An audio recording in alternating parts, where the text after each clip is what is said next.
Hello, everyone. Welcome to The Person You Want to Be. I am your host, Eric Teplitz. Today it is my great pleasure to be joined by a gentleman known across YouTube by legions of fans as Piano Man Steve, otherwise known as Steve Lungrin. Steve Lungrin is an internationally known singer-songwriter, independent recording artist, performer, and web-based piano teacher. A lifelong singer and piano player from the age of 7, Steve has been performing professionally for over 25 years. Inspired by all the great singer-songwriters of the 60s, 70s, and 80s, particularly Billy Joel and Elton John, Steve has been honing his craft as a player, singer, and writer since his adolescence. As a soloist or as part of various ensembles, he has performed at the Greeley, Colorado Jazz Festival, Worlds of Fun in Kansas City, Canadian Wonderland in Toronto, the White House Lawn in Washington, D.C., and Carnegie Hall in New York City, to name a few. He created the Piano Man approach in 2011, where he has passed on the techniques and systems he uses as a piano player to thousands of players from dozens of countries on every inhabited continent in the world. He maintains a busy schedule of live performances every year, as well as regularly releasing new studio albums of original songs and compilation albums of cover song performances. He also continues to create new educational material for his international student and fan base. And the underlying philosophy he imparts to his students is simple. If you're not having fun when you're making music, you're doing it wrong. Steve Lungrin, welcome to The Person You Want to Be. Hey, Eric. Thanks for having me. It's so great to have you here. I want to start actually by asking you about a couple of those gigs. If you could tell us a little bit about the White House Lawn gig and the Carnegie Hall gig, in whichever order you prefer. I'd love to hear about those. Okay, those were, I've done a lot of different things in music. At different times, I also played tuba and trumpet, and I've been singing since I was a little bitty kid. And of course, I play piano. The White House Lawn was an opportunity that an ensemble that I was a part of in high school, we got invited to play there. And so I actually was playing horn. I think that was a tuba gig. Can't remember if that was a trumpet gig or a tuba gig. I think it was a tuba gig. And that was really special. It was like right outside. You could see the Rose Garden from where we were at. It was really amazing. And so that you were how old? I was almost 16 at the time. So that was really fun. That was an eye-opening, eye-popping experience for me. And then when I was in college, I auditioned and I made it into a singing group at the University of Nebraska at Carnegie. It was called the Choraleers. And we were invited to do a special program at Carnegie Hall on Easter Sunday of 1997. So I was 19, about to turn 20 in November that year. And that was incredible. We played with a full orchestra, and we performed a set of our own material, the material that we'd been working on, and then we also did an incredible Mozart piece. It was called the Coronation Mass in C, and we were directed by a very famous choral composer and conductor named, I say very famous, and now I can't remember his last name. His name is John. He looked like Yoda from Star Wars, but we had sung many pieces by him in the Choraleers, and that was just a breathtaking experience. Like backstage at Carnegie Hall, they have signed headshots by every famous person that's ever been there. And I'm staring at this wall going, good Lord. Every person I've ever been inspired by in my life has been on this stage. And I'm standing back here where they got ready too, in the green room for Carnegie Hall. And I came out and so I've stood on that stage and sang, and it was a very, very spiritual experience. So, wow, what a memory. Absolutely. And it was a great way to see New York. Yeah. Tell me about some of those 8x10s that stand out in your memory. Well, Billy Joel, and not only did I see his 8x10, but I have bootleg recordings of him performing at Carnegie Hall before he became an arena level artist. And so I was very familiar at the time with the music that he had played on that stage.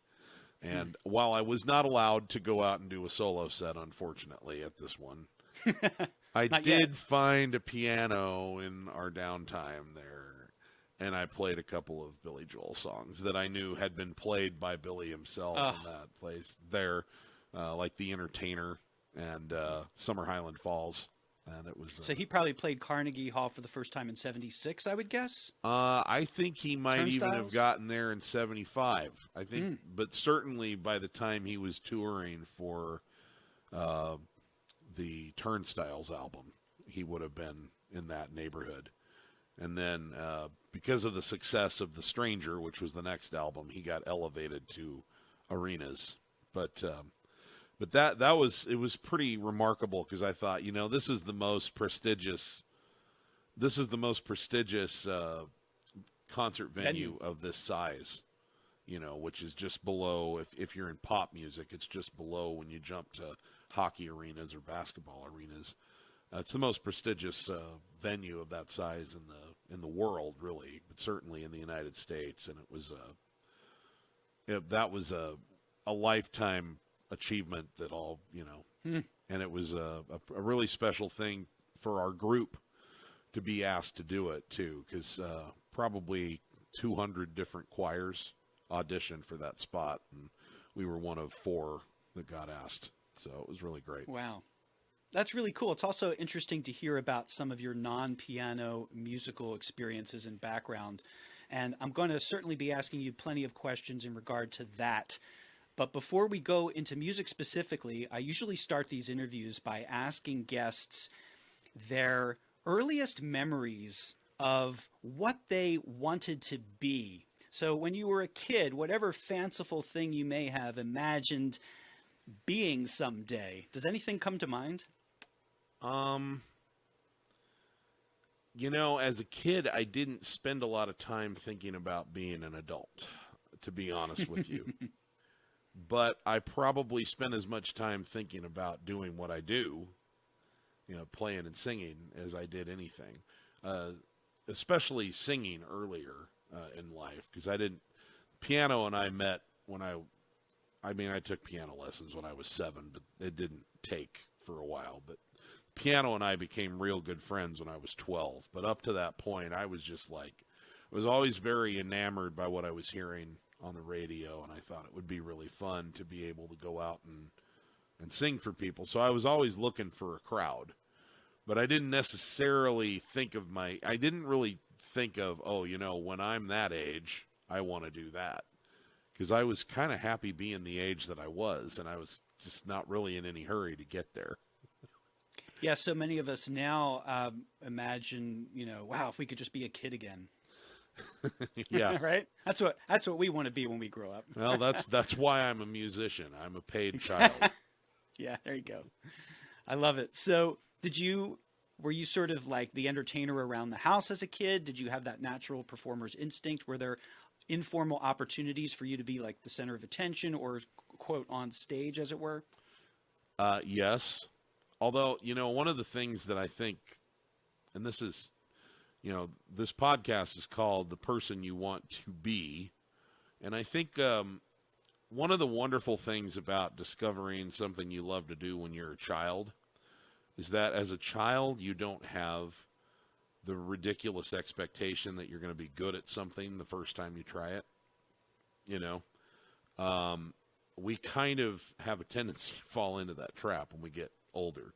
So I always wanted this to be the center of attention, or at least I wanted an opportunity to make people laugh or to entertain people. I wasn't always successful at it, but I was seeking the opportunity. And I think that that's actually kind of an important life lesson for people, is like, if there's something you're drawn to, even if you're not succeeding at it, give yourself permission to be bad at it for a while, because being bad at something for a prolonged period of time leads to being good at it at some point.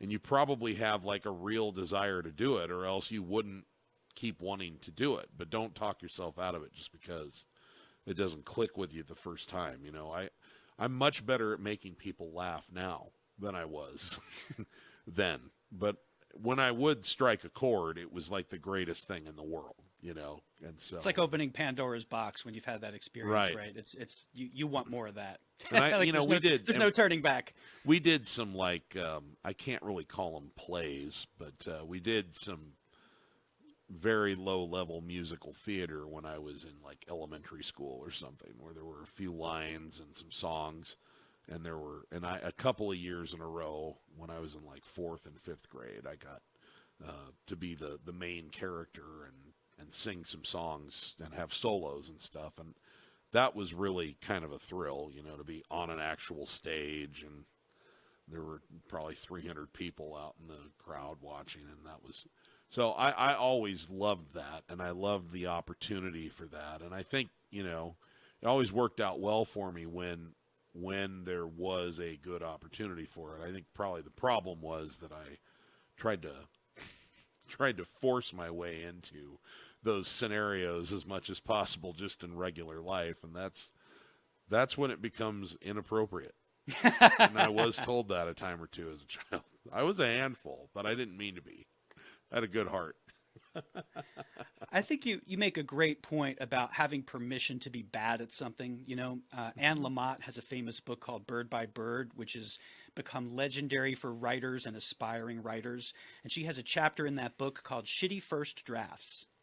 And it's exactly that. You know, when we as consumers experience a finished product, whether it's a film or a book or a song, we are experiencing exactly that, the finished product, and we're not seeing the mess and all that went into the creation of it. We only see perfection because that's what's released to us typically. So it's a great point that I think is relevant in any endeavor. And also there's this question of, you know, innate talent versus desire and hunger. And innate talent without any actual desire or hunger or ambition or drive is really kind of limited. And you can actually go a lot further with less, quote, innate talent if you have that strong passion for something. That's my observation anyway. Well, and I also think that I'm not even sure if I mean, this is going to sound crazy, but stick with me for a minute. I'm not even sure if I believe in innate talent as much as I believe in the concept of belief and resistance. And so to me, the way I look at it is in every single component of your life, there's a scale, like a bell curve, that you have either a belief and a resistance to. And there are some things that you come out of the chute without very much resistance to, leaving yourself the open belief that you can do it. And if you have that, you'll be able to gain the capacity, because you don't hold yourself back from picking up, you know, that the person with that open mind in that area, no matter, you know, whether they can, if they listen to an audio or they read a book or whatever on the subject, even if most of it's over their head, whatever can get through gets through, and then they pick up on that, and then they build on that, and it's kind of an effortless journey. If you have resistance to it for whatever reason, which those are beliefs that could be trained into you from the time you're a kid. You can just be indoctrinated into a sense that you're not capable of this or that or this or that, and if you have that, it becomes I think it's still possible for you to learn these things, but you've got a lot more to overcome, because you've got a bunch of bullshit that you're telling yourself all the time that you have to talk yourself out of. And that's really that's the thing. It's not talent that you're lacking. It's that, you know, because like I said, to me, if you don't have resistance, then you don't have a problem being bad at it until you're good. If you have a lot of resistance, then you can't stomach how bad it feels to be bad at it for a while. And that's the real difference. And I think that we look at the people and say, oh, they have innate talent at this because their whole life they've been good at this. And I say, well, to me, that's just somebody who, as a kid, they didn't have any reason to believe they couldn't do that, and they were interested in it. So they got better at it because they liked it, you know? And so I don't know whether that's true, but that is how I look at the world. And I absolutely believe that if you really want something, part of that, you know, that ambition will help you lower that resistance threshold. And as you do, the lower your resistance gets, the more naturally, it's like if you think of a baby comes out of the womb and doesn't have any preconceived notions of anything, the baby has no reason to believe it can't do anything. It's taught that it can't do something. So, you know, the more you want it, the more you have to let go of that resistance. And as you do, your natural belief in yourself rises. I think So that's how I kind of look at it. Yeah, I don't think we're necessarily saying different things. We might be using different language for it. Absolutely. But I'm fascinated by this idea of potential and how it is realized or how it is thwarted. And that's a running theme through, I think, a lot of these podcasts and a lot of the articles that I've written. And, you know, but, you know, we could go on this topic endlessly, because why does someone get thwarted by a particular obstacle and another person doesn't? Is it just because they've been told that something is unavailable to them, or is it more than that? And why do some people have a drive or an interest in some field and not another? You know, these are questions. I mean, they're not necessarily answerable. I just find them fascinating. Yeah. And I don't know that we ever do know, but I do know this, that the reason why people get thwarted is that little balance, that continuum. You know, they're limiting beliefs about it, and instead of resistance, let's call it your limiting beliefs about it versus your pure beliefs about it are out of whack. And so if you think, oh, it'll be too much work and it'll be too hard, and I don't have the natural goods for this, and I'm not. I mean, how in the hell are you supposed to? How could you learn to do something that you don't yet know how to do if those are all the things you believe about it? You'll never want to get out of bed. And you know, I've got things like that in my life, and I know that that's exactly what's causing it. Now, the saving grace is that I have other things in my life that I didn't have that with, and I've learned this kind of material. So it's like, if this is really important to me, then I can work on my mind long enough to then allow myself to start getting some traction on this. But I think that's a big part of it, though, Eric, is that I think that people, you know, and I talk about this in my piano course all the time. I'm like, I know you guys just want me to show you where to put your fingers. But the thing is, there's a lot of you out there who you don't need to work on this as much as you need to work on this.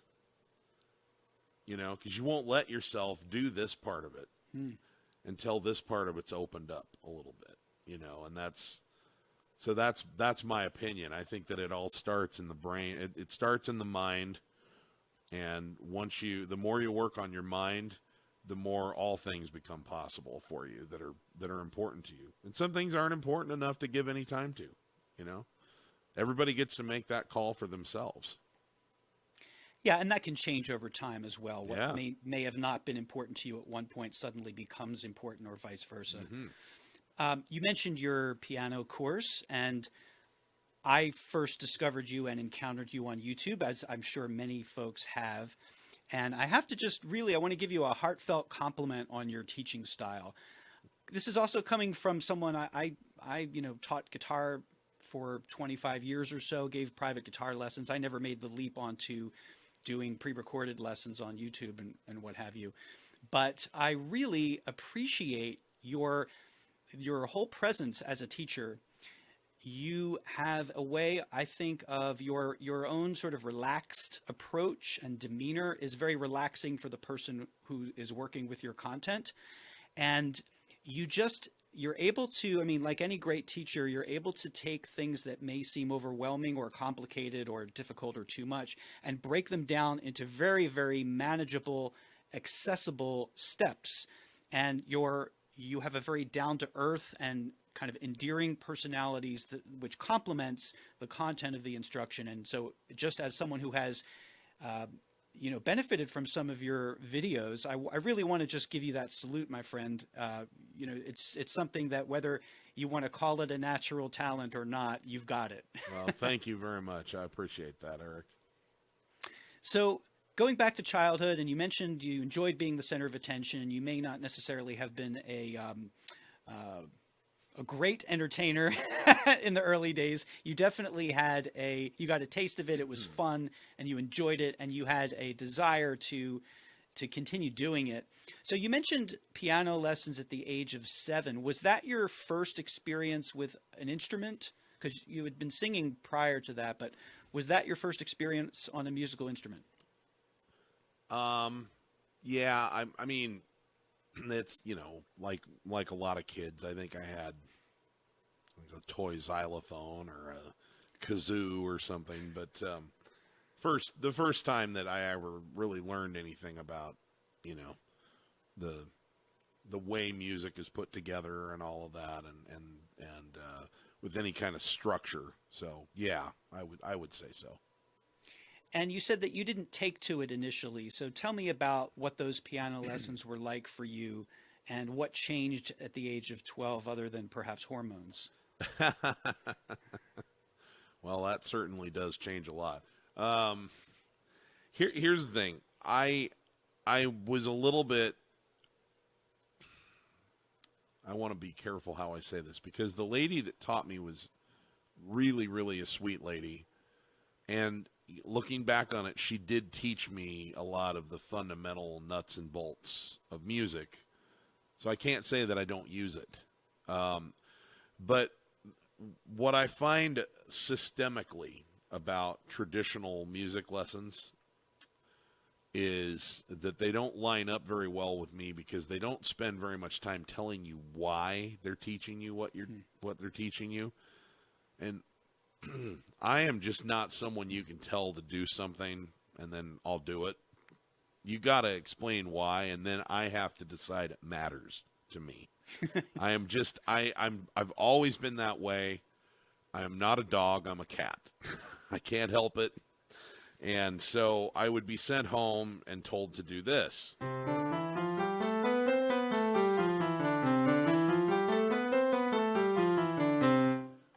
And I found it kind of boring, and it wasn't particularly musical, but it was assigned. But I didn't really know why. What's the point of this? And there was a lot of that. There was just a lot of that with that. And then, I remember like the best sounding thing that I picked up in my first 3 years of piano lessons was something that went like this.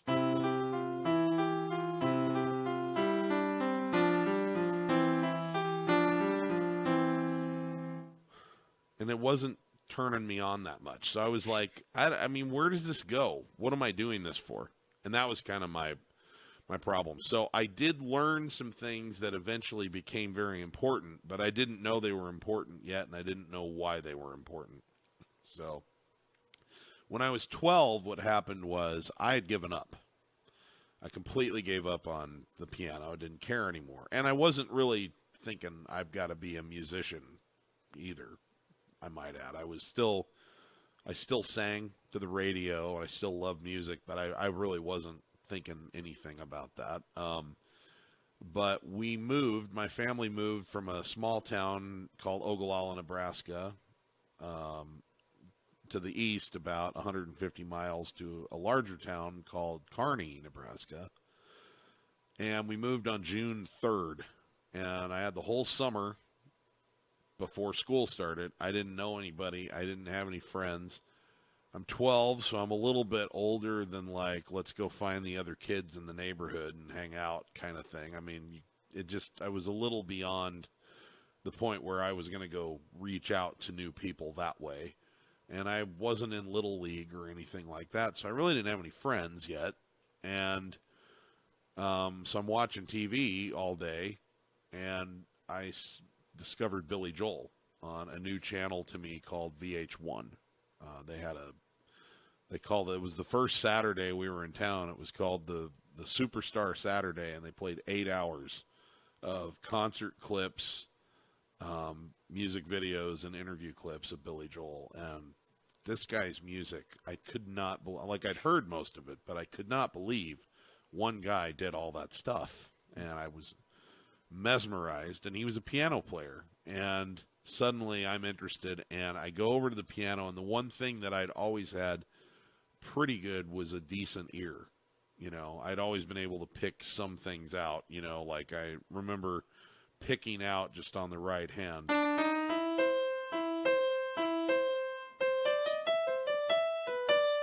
That kind of thing. So I start trying to pick some things out by ear just because I'm really interested. My mom sees that I'm interested.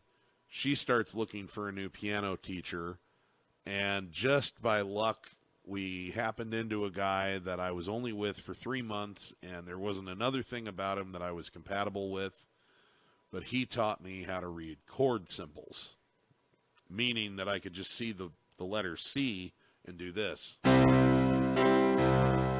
And intuitively, I got pretty good at sort of like using my hands to, the way I put it is not to try and copy the piano part, but to approximate the whole band.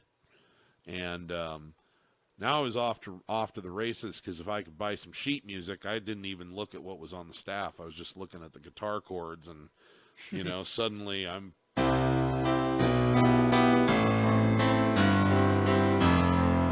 now I feel like I'm making music. And at that point, I had a smattering of other piano teachers after that, and every time they told me something, I still occasionally didn't practice everything they assigned me, but I was a lot better at figuring out where the value was and what they were trying to teach me, and so it's been a trajectory ever since. That's what changed. Billy Joel. Billy Joel, he changed a lot for a lot of people, certainly myself included, and that was a point of connection between the two of us. Yes. So June 3rd, I mean, you remembered the exact date, and the year would have been? 1990. That was my sister's birthday. That's why I remember the date so well. Oh, how interesting. Mm-hmm. Well, to me, like on this podcast, I sometimes refer to people's superhero origin stories, and that sounds like yours very much that day, June 3rd, 1990, being exposed to 8 hours of Billy Joel on VH1. Yeah, and I the big hit album at the time was called Stormfront. I went out and I bought it on cassette. That's how long ago it was. And I wore the tape out by the end of the summer and had to get another copy. And started assembling all of his albums and had them all within 2 years, and which now seems like not like a big deal. But in 1990, when you're 12 and you have to go to a record store, and not every record store in 1990 was necessarily carrying Cold Spring Harbor and Street Life Serenade and those things. Sure.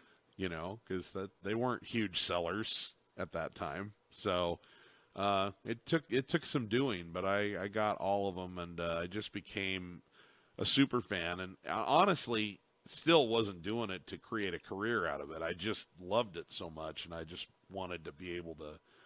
He made me want to go play those songs, and that's kind of how the whole thing started. Love it. And you've done a huge number of Billy Joel covers. I'm just curious, since you mentioned Cold Spring Harbor, which for those not in the know was really the very first studio album he ever recorded as a solo artist. It didn't do very well. There were problems with the recording itself. When it was released at a high speed, at the wrong speed, and he sounded sort of like a chipmunk, and he was devastated about it. But I'm going to just pull out. I'm wondering, Falling of the Rain. Can you do a little bit of that one?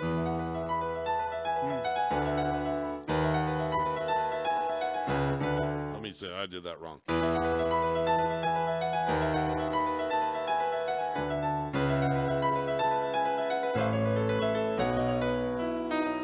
I haven't done it for album. Yeah, nice. Once a da-da-da-da-da-da-da-da-da-da.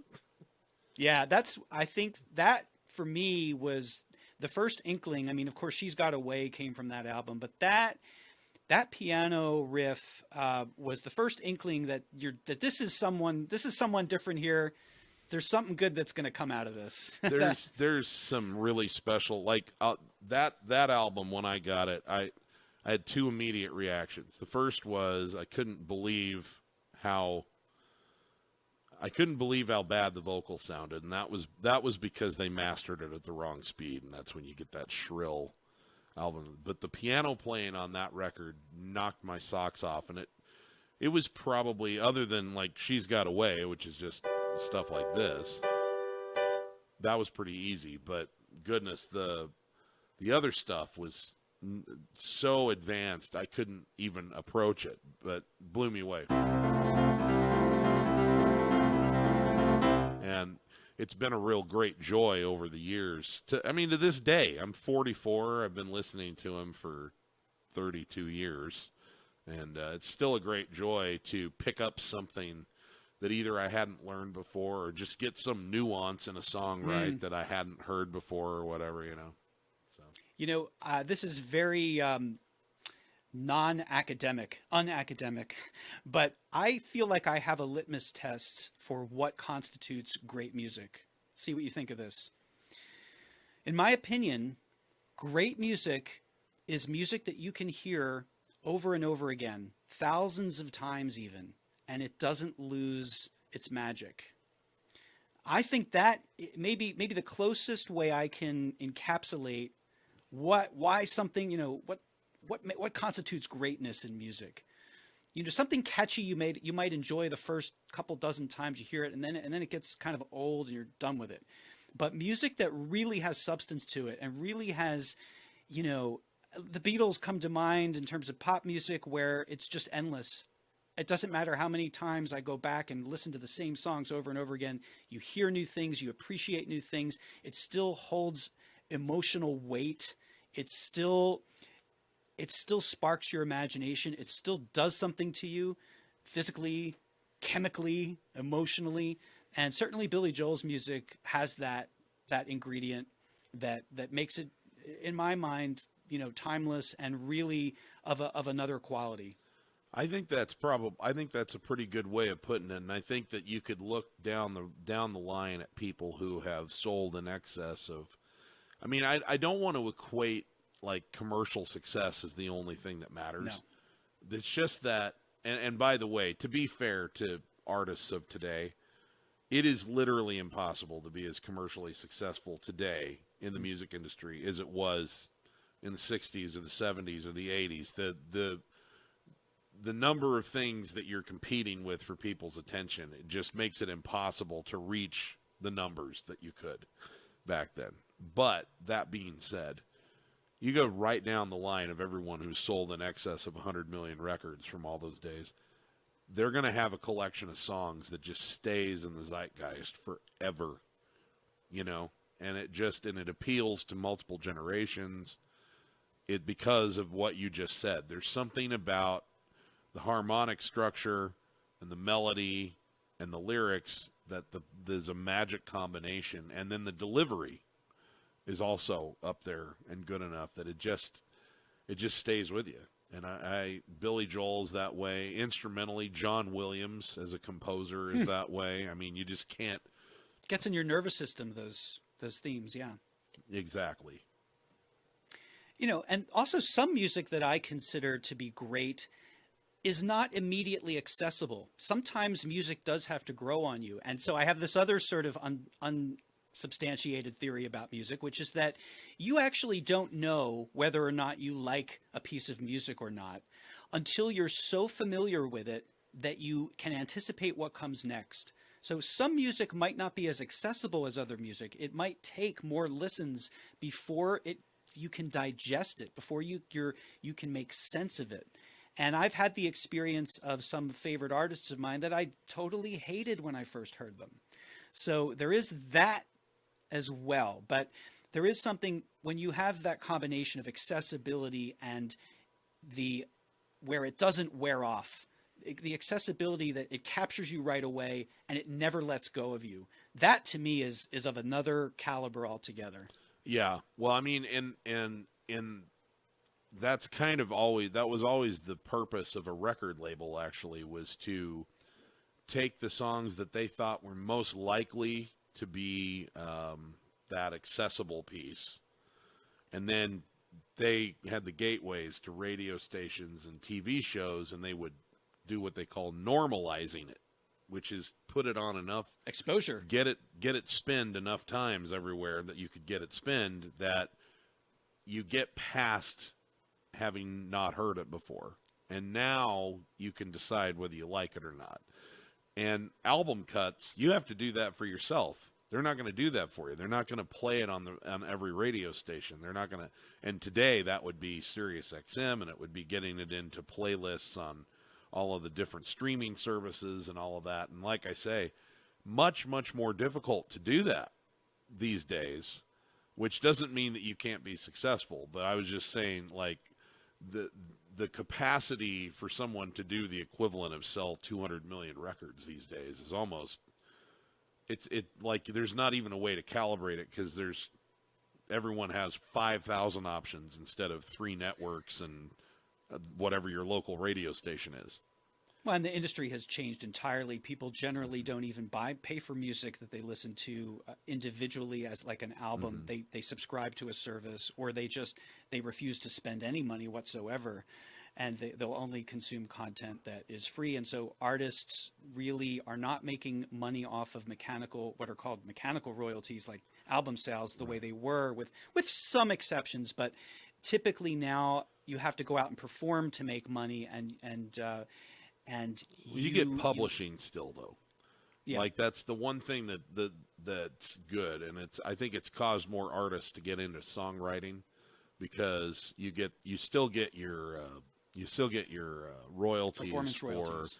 spins and plays, because when you write the song, but the mechanicals, like you say, were off of album sales or single sales, and that has dried up. But to be fair to the public, honestly, I don't know, in this world where there's so many choices, I don't know that it would have ever, a lot of artists that made a lot of money off mechanicals are pretty upset about this. Don Henley. I love Don Henley's music. I think sometimes he should just happy up a little bit. But anyway, but the thing is, that model wouldn't work today. It just wouldn't work today, because you have to have a smaller number of choices for people to get that kind of buy-in, to go out and spend $15 on an album and then hope that they listen to all 10 songs. I mean, it just, now with the minute attention the is the internet real came along, commodity, right? yeah, Attention the minute is the internet came out. And the other thing is, and I think about this all the time as a person who makes a living on the internet, it's my job to keep up with what consumers are doing. So, I mean, you can complain about how the world has changed, or you can adapt to how the world has changed. And I'm not without compassion about that. I mean, it's not fun. I watched my dad was a fantastic clothier. He had a brick and mortar clothing store that he was in for 25 years. He was probably one of the very best in that business, and it was a local place. But the world just started to change in ways that weren't going to support that model of doing business anymore. And it wasn't about him being bad at it.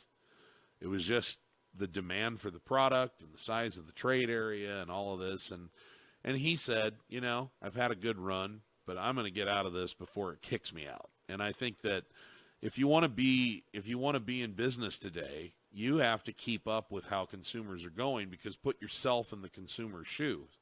If there's a way to get something for free, are you going to pay for it, or are you going to get it for free? Okay, well, then you got to find a different way to make money, because that's exactly what you'd want to do if you're the consumer. Yeah, exactly. I mean, music wasn't readily accessible to us growing up when we did back in the day. I mean, aside from waiting for a song to come on the radio and recording it, I suppose. But yeah, for sure, it's a completely different experience. Well, and they listen to the radio for free. That's the Yeah. thing. You know, Right. no one was complaining then, even because, but well, if Well, they were wanted to getting sell- royalties for performance royalties when their songs were on the radio. The right. songwriters were anyway. Yeah, but a lot of What's people that were really great entertainers sang songs written by other people because they right? could make their The money off songwriters of, made the money. and they could make their money off the album sales, you know. Right. But they were never at that time. It wasn't like they were complaining about all these people get to hear my music for free when they turn their radio on right now. It's like, no, you know, every system or every era has its model, and if you embrace it and lean into it instead of, you know, push against it because it's not the way you'd like it to be, you'll find your way to monetize it, and there's plenty of money to be made for everybody. That's a really good point, Steve. And it is interesting, right, that radio was a means of exposure. And I imagine maybe some artists were upset about it, but generally it was a thrill to get your song on the radio, and it was a way to bolster your career. And for the most part, you weren't concerned about, oh, they're getting to hear my music for free. Mm-hmm. What really is kind of interesting, though, about the era you're talking about, 60s, 70s, 80s, and maybe into the 90s, before the internet, essentially, the artists that hit it big, they hit it big on a level that I don't know if it would even be possible again. Because think about it. When I was growing up, I would buy, and you mentioned getting Stormfront, wearing the tape out and having to buy it again. I can't tell you how many albums I purchased multiple times, if only because, you know, initially I had the vinyl. And yeah, maybe Format I wore it out, but the format changed. So I bought the same artist's catalog all over again on Vinyl, CD. cassette, CD. and then you you probably bought it concert. on iTunes. Yeah, right. And then you go to see them in concert, and anyway, but you're right though, that the world changes, and it is sort of like you have to adapt, or you're a casualty, and you have to adapt to the new paradigm in some way. Well, But Billy, as an aside, just to throw this in balance a little bit, he used to actually lose money playing gigs in the early days, and he made up the margin by boosting album sales because he was out playing. And what happened is that ratio just reversed one day, where it was like, okay, I'm not going to make that much, if anything, selling records, but I can make a ton. And, ticket prices went up, and I know that's inflated like crazy. And that's pissed a lot of people off. But I'm like, yeah, but in the days that it cost $18 or $20 to go to a concert, it cost you $17 to buy a record, right? To go buy a CD. And so now it costs $150 to see them live. It costs $0 to listen to them all day long, as much as you want. Any song from any of their albums, anytime you want, any place you want. So the value is still there for the consumers, but there's a different place for the artist to go grab it. And I would also say this: if you're famous and you're not making any money, it's entirely your fault, because there's a million ways to make money just from being famous. So, quit complaining. Come talk to me. I will consult with you. I'll take 5%. Generous offer from Piano Man Steve to any famous artists out there listening to this podcast. So at the age of 12, suddenly learning piano, you had a reason. Now you had a WHY to learn. You were totally taken by Billy Joel. He was a piano player, and you saw relevance suddenly in learning piano. So tell me, and you did have some experience at the Keys.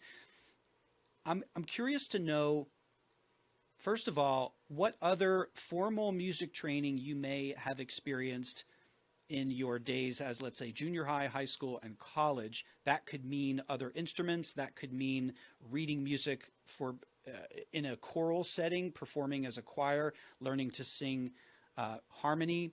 Whatever you want to say about formal training, as well as perhaps informal training, which would have been the learning that you did on your own, picking things up by ear and that sort of thing.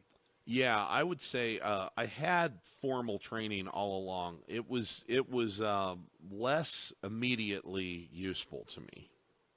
I'm a little now.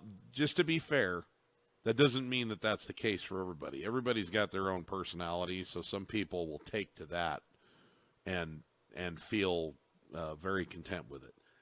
I was much more of a play by ear and intuition person, and I felt more comfortable that way. So, but I was always in band in high school, and I was always in choir. And the thing that was easier for me about those two settings was that I was reading one note at a time. Piano sheet music really freaks me out because there's like, 6 notes. Stacks of them. And I just can't even, I might as well be trying to read Braille. I'm completely thrown off by that. So it was helpful. So I do know, like people always ask me, can you read music? And I'm like, well, yes, but don't ask me to, because I'll do a terrible, terrible job of it. But can I tell you what this note is on this line or this space? Absolutely, I can. So there's that. And that was probably drilled in by band and choir more than piano lessons, because that was regular and it was a lot easier for me to read one note at a time. What I think helped me really get rolling and develop my style the most were two things.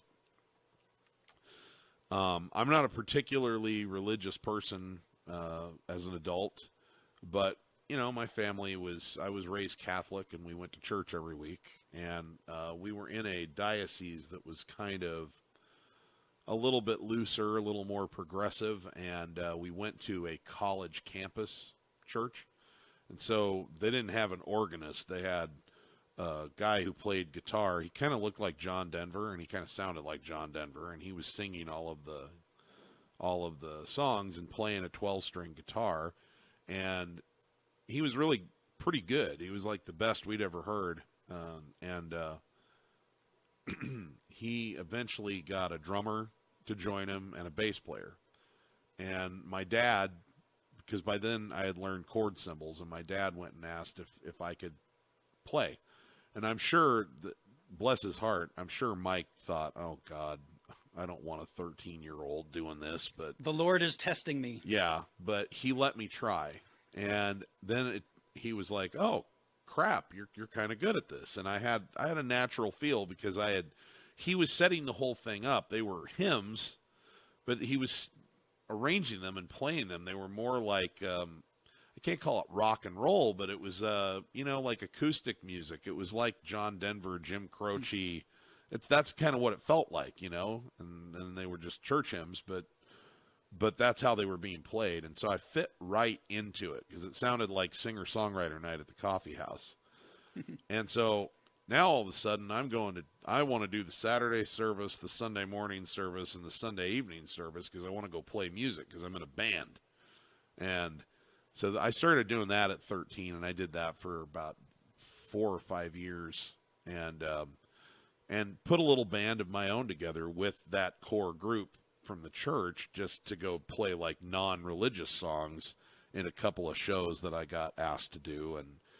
And that being able to sit down and play in an ensemble like that really, really changed me. That, because it gave me so many repetitions, so many reps and we would rehearse once a week on top of that. So I'd get to play with the group like 4 times a week, and that was fantastic. And then when I got to high school, they had a jazz band, and it was a big enough high school that the jazz band had its own academic period. It was 4th period every day.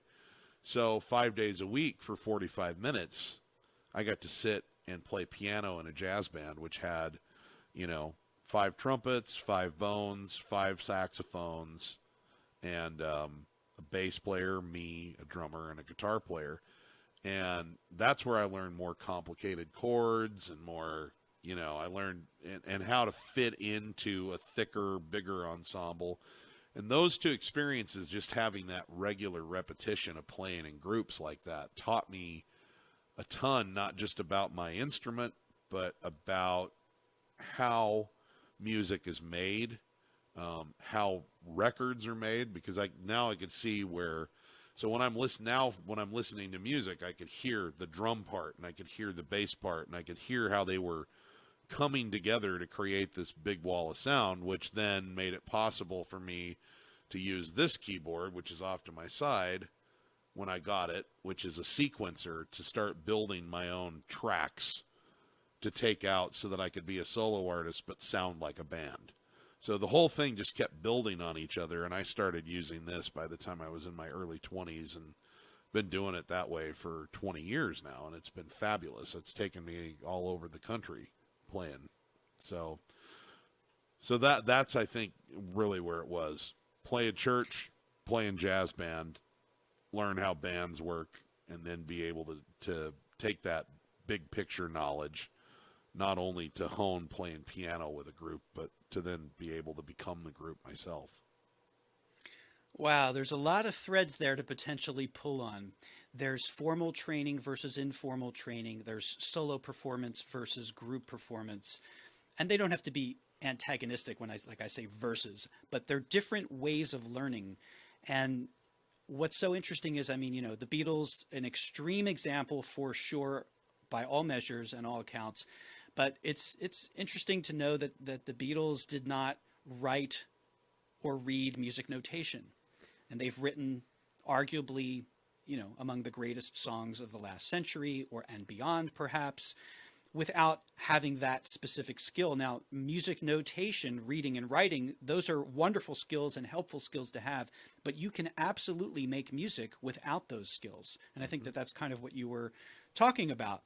And it can make music playing accessible to people who that does not appeal to, or who might struggle with that particular, way of playing music. Also, there are many classically trained people who are quite exceptional at reading, sight reading even, but if you ask them to improvise, they're at a complete loss. It's a different skill. It's a different muscle that they haven't necessarily built. And some people are brilliant at both, Yeah.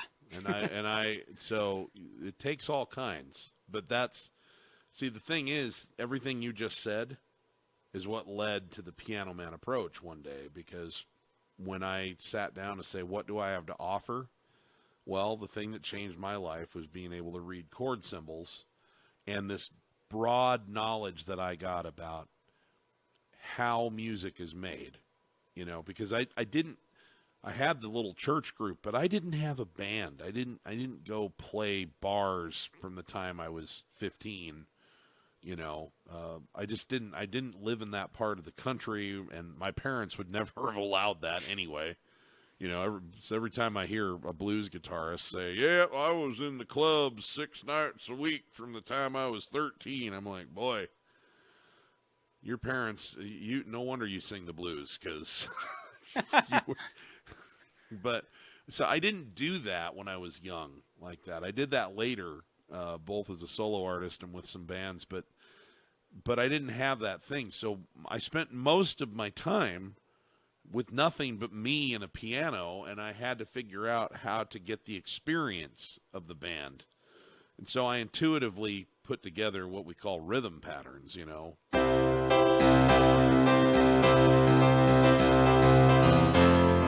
then I learned a little bit about how to do some little improv things to fill space. And I thought, well, that's really what I have to offer, because you don't get taught that in traditional piano lessons. I picked that stuff up on the side and through cracks of least resistance, but I didn't learn it from my formal teachers. And I will say that what I learned from my formal teachers became more and more relevant the more complex the music I was working with was. But it all that all worked itself in like after the fact. It didn't feel relevant at the time. And so, but that's where it all led to. It all led to my piano course, because I had to learn how to be a band. And then when I got something where I could replicate the band, I was well set up. All I had to do was figure out like how to actually use the functions on this thing. But I knew how to make music. I knew how to play a drum part, and I knew how to play a bass part that matched with it and to mesh with it with keys and strings and other stuff, because that had been my life's work for over a decade by the time I got this thing. So I think the larger message for people listening who may not necessarily be interested in music, or musicians themselves, is find a point of entry. If something grabs you, if you are fascinated by something and curious about it, and you don't necessarily know what are the steps, where do I go? Where's the yellow brick road? Where do I go? find a point of entry somewhere, start somewhere, and start learning from there. And you kind of figure it out as you go, and you may learn things out of sequence, and you may learn things that, in a very convoluted way, but you'll get there. You just have to start somewhere, throw yourself in. And keep an open mind about where you're going, because I couldn't have told you where I would end up with all of this. I was just, I think this is I love what you said, a point of entry. But I think that the second part that I would add is, and base it in emotion.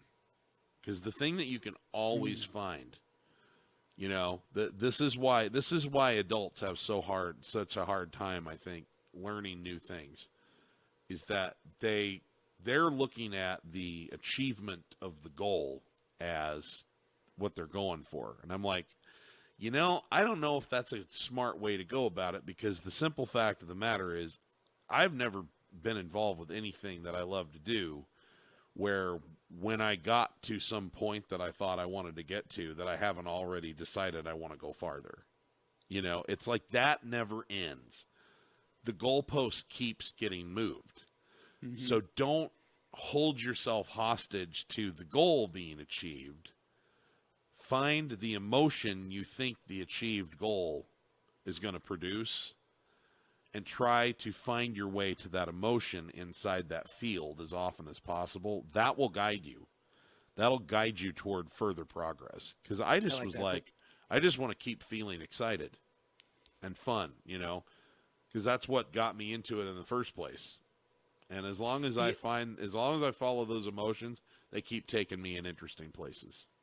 I love how you put that, and the emotion really is the fuel that drives you to go further and further. When you can find it where you're standing, it may take you some time to get from here to this, benchmark that you've set up for yourself. But you can find excitement here and here and here and here. And then when you get here and you go, well, that was fun, but now I'd like to be here, you can still find excitement. Excitement is accessible from where you're standing, or happiness, or joy, or satisfaction. Right. It's not just a destination. And I wrote a blog post years ago called On Progress and Process, or maybe it was vice versa, I don't remember. But it was talking about those two different things. And what you're talking about is falling in love with process, the actual process of doing something and learning something, and it's exciting and it's of interest to you and it's stimulating, and it's not dependent upon any particular achievement or progress. Now, the irony is that progress is inevitable if you hang in there through process. Mm-hmm. You can't just jump to progress. You have to go through process, and progress is almost a byproduct of falling in love with process. Exactly. And that's how I gauge everything in my life, to be honest with you, is that if there's something I want to do, I basically have one golden rule. Am I finding fun along the way getting there? Because if I'm not, then I'm not doing it right for me. Hence your credo. Yeah. I mean, and I know that sounds hokey and cheesy and cliched, but I'm telling you, it is the answer, because I can't sustain, and I don't think anybody can really sustain over a long period of time, non-enjoyment. I mean, what the hell are you doing it for anyway? The only reason you want any of the things that you say you want are because you think you're going to feel a particular way when you get them. And I'm suspecting that that's not that you think you're going to feel like crap when you get it. I think you think you're going to feel really good. So my thing is, if I can't find those good feelings along the way, then I'm missing something. And so that's when I know it doesn't mean quit. It means take a deep breath, come back to it with a clearer mind, look at it from a different angle, maybe daydream about it a little more for a while, because maybe I can't find that joy yet in the application, but I can keep the momentum building. But I have to find that enjoyment along the way. I refuse to wait for it, and I don't know that you ever really get there anyway. If you do this mythical thing where you sacrifice and it's miserable, and then you get there and it's all worth it. Bullshit. You're living life now, you know? Yeah. Sorry, I didn't mean to get all like, but I No, really, it's good. It's you're passionate about it, and I think it's really important too. And I think it's also important to know that nothing is fun all the time, every second that you're doing it. no. And so I like the idea that you said of, if it's becoming not fun, take a breather, pause, do something else, come back to it. But you also used the term resistance earlier in our conversation as being like perhaps the primary obstacle for people. And there is a book, I don't know if you're familiar with, by Stephen Pressfield, called The War of Art. And he basically, he almost personifies resistance as this monstrous beast that any artist has to wrestle with in order to make progress on their art, in order to get the novel written, in order to get the album made. I mean, I guess there are situations where it is a pure delight and pleasure from start to finish, but more often than not, especially with larger products, there's going to be a certain amount of discomfort you have to wade through. And I think if you have the confidence that you know that you fundamentally love the thing that it is that you're doing, then you can always come back to that love. Mm-hmm. And but it's, I don't think it's realistic necessarily that you're going to like be absolutely ecstatic. Oh, no, every no. step.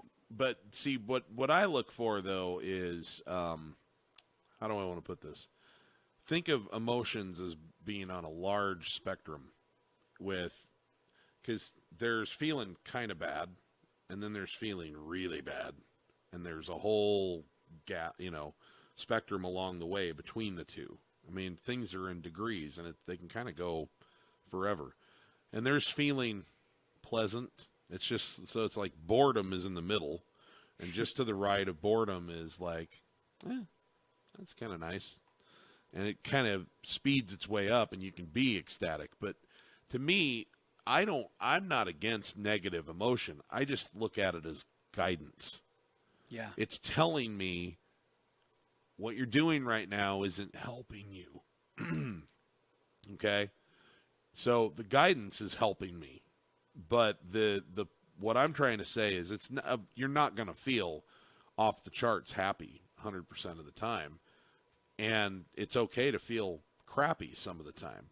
It's just, for me, it's a wake up call that you're making this harder than it needs to be right now, and you're not going to get the really big progress from trying to gut through this as much as if you just take a second, focus on something that's a little easier to feel good about for right now and get yourself in a better feeling place. Then bring that fresh perspective back to this and see what happens. And I find that I make the most progress the most quickly by following that template. But under no circumstances do I think that anyone's going to be in ecstasy all the time. I mean, Sure, and I just wanted to bring that up as a no, point it's of a great point. clarification. It's a great point. And you wouldn't yeah, know what ecstasy is if you didn't feel bad sometimes. Exactly. It's meaningless without its opposite. Yeah, so there are a couple really cool things in there. First of all, tuning into your emotions is so important because we so often don't pay attention to how we feel about things. We're just muscling through or white knuckling things or doing things because we feel we have to. And the more you can tune in, I love what you said about I'm making it harder for myself than it needs to be. So one thing I took from what you said is to tune into your emotions and to see them as guides and information that's going to help you. I want to get back to your story. So you talked about how you learned formally and informally, and you learned through being in a group in your church, and then forming a band, and then being in jazz band at school, and being in choir. And so you had all these different contexts for learning music. So when you finished high school, where were you at mindset-wise in regard to music and in regard to perhaps what you were wanting to do with yourself, the person you were aspiring to be at that point?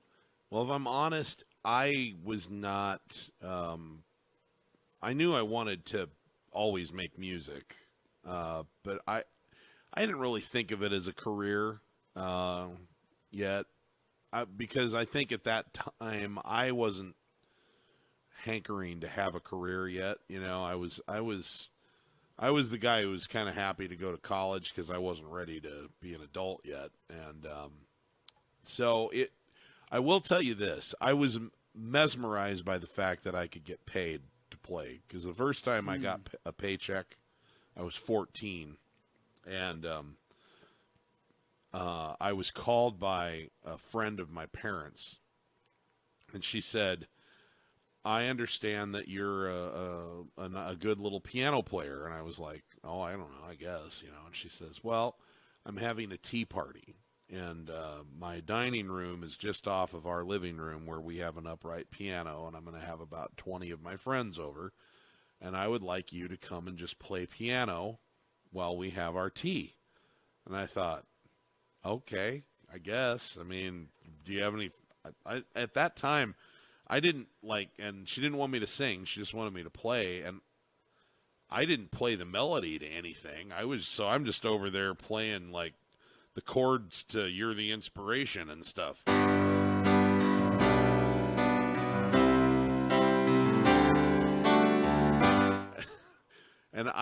So anyway, we get done with the thing, and she pulls out $25 and gives it to me, and I thought, you're giving me money for this?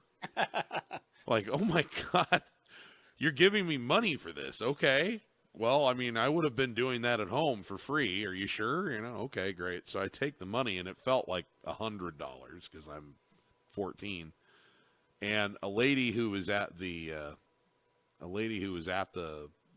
event, her son was getting married about 2 weeks later, and she came over to me and said, you were wonderful. You know, my husband and I are putting what do they call the rehearsal dinner on for my husband or for my son 2 weeks from now at Grandpa's Steakhouse. Would you come do that for that? And I was like, yeah, okay, sure. I'm thinking another $25. All right, great. They gave me $50, and I thought it was $1,000.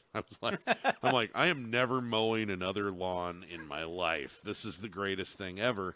And the thing that happened that was incredible is that night, among the guests, they were good friends with a guy who owns a bunch of hotels in Carnegie, a very well-off fellow named Paul. And he's from Iran. He's a guy who came with nothing to the United States and turned himself into a multimillionaire, someone I've looked up to. And he came over and he said to me, and he was so nice, and he was like, I think you're really good, and I would like to help you get some business. And I have many, we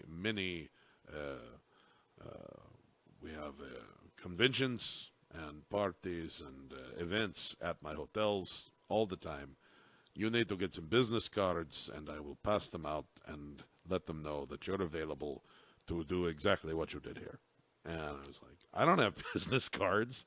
And he helped me get business cards at the local office place. And I gave him a stack, and he started passing them out. Next thing I know, from the time I'm 15 on, I keep getting hired to go play piano for cocktail hours. And I did that all through high school, getting paid $50, $60, $75 a pop, and I just thought this is the greatest thing ever.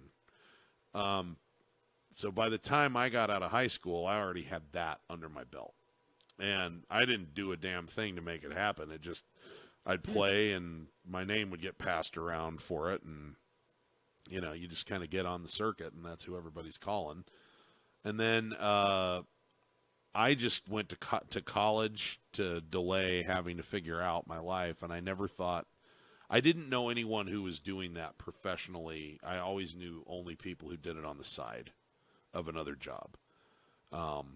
And I lived in Nebraska, and the music industry seemed like a gazillion miles away, and I would have been chewed up and swallowed and then spit out by the music industry at that time. I was not a kid who was ready to go to LA or Nashville at 22. I just wasn't. I was too much of a mama's boy. So I didn't think about trying to go and make it somewhere. And so I just worked for my dad and played gigs on the side. And that's what I thought my life was going to be. And then Dad closed the store, and I had to figure my life out from there. And tried to be a real estate agent for a while. That didn't work out. But then the internet finally came along, and I felt like I might be able to do something with music on the internet that would fill that gap that a normal job would, and then still play gigs. And here we are 12 years later. Wow. Okay. So back up now. First of all, did you finish college? Uh-huh. Yeah, I have a So bachelor's. what was your degree in? I started in music and At realized what after school? 2 years that I realized a couple things after 2 years. First of all, a career in music and a degree in music don't necessarily have to exist. They can, and I'm not putting down a degree in music. It's just they were teaching me, they were preparing me for a career that I knew I wasn't going to have, which like as an opera singer or something, and it's like you're wanting me to go to an awful lot of work for something I don't value very much, and I don't know that it's fair to you or to me. I don't want to waste your time, and I don't want my time wasted either.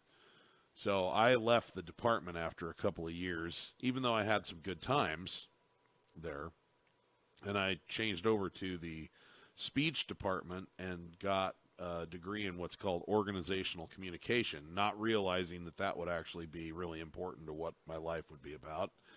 But I just thought, well, this is something that I've already got some capacity in, and it'll be easy, and I'll be able to get out in 4 years instead of, with music, it almost always takes at least 4.5 and usually 5 because of all the 1 credit hour classes you have to take.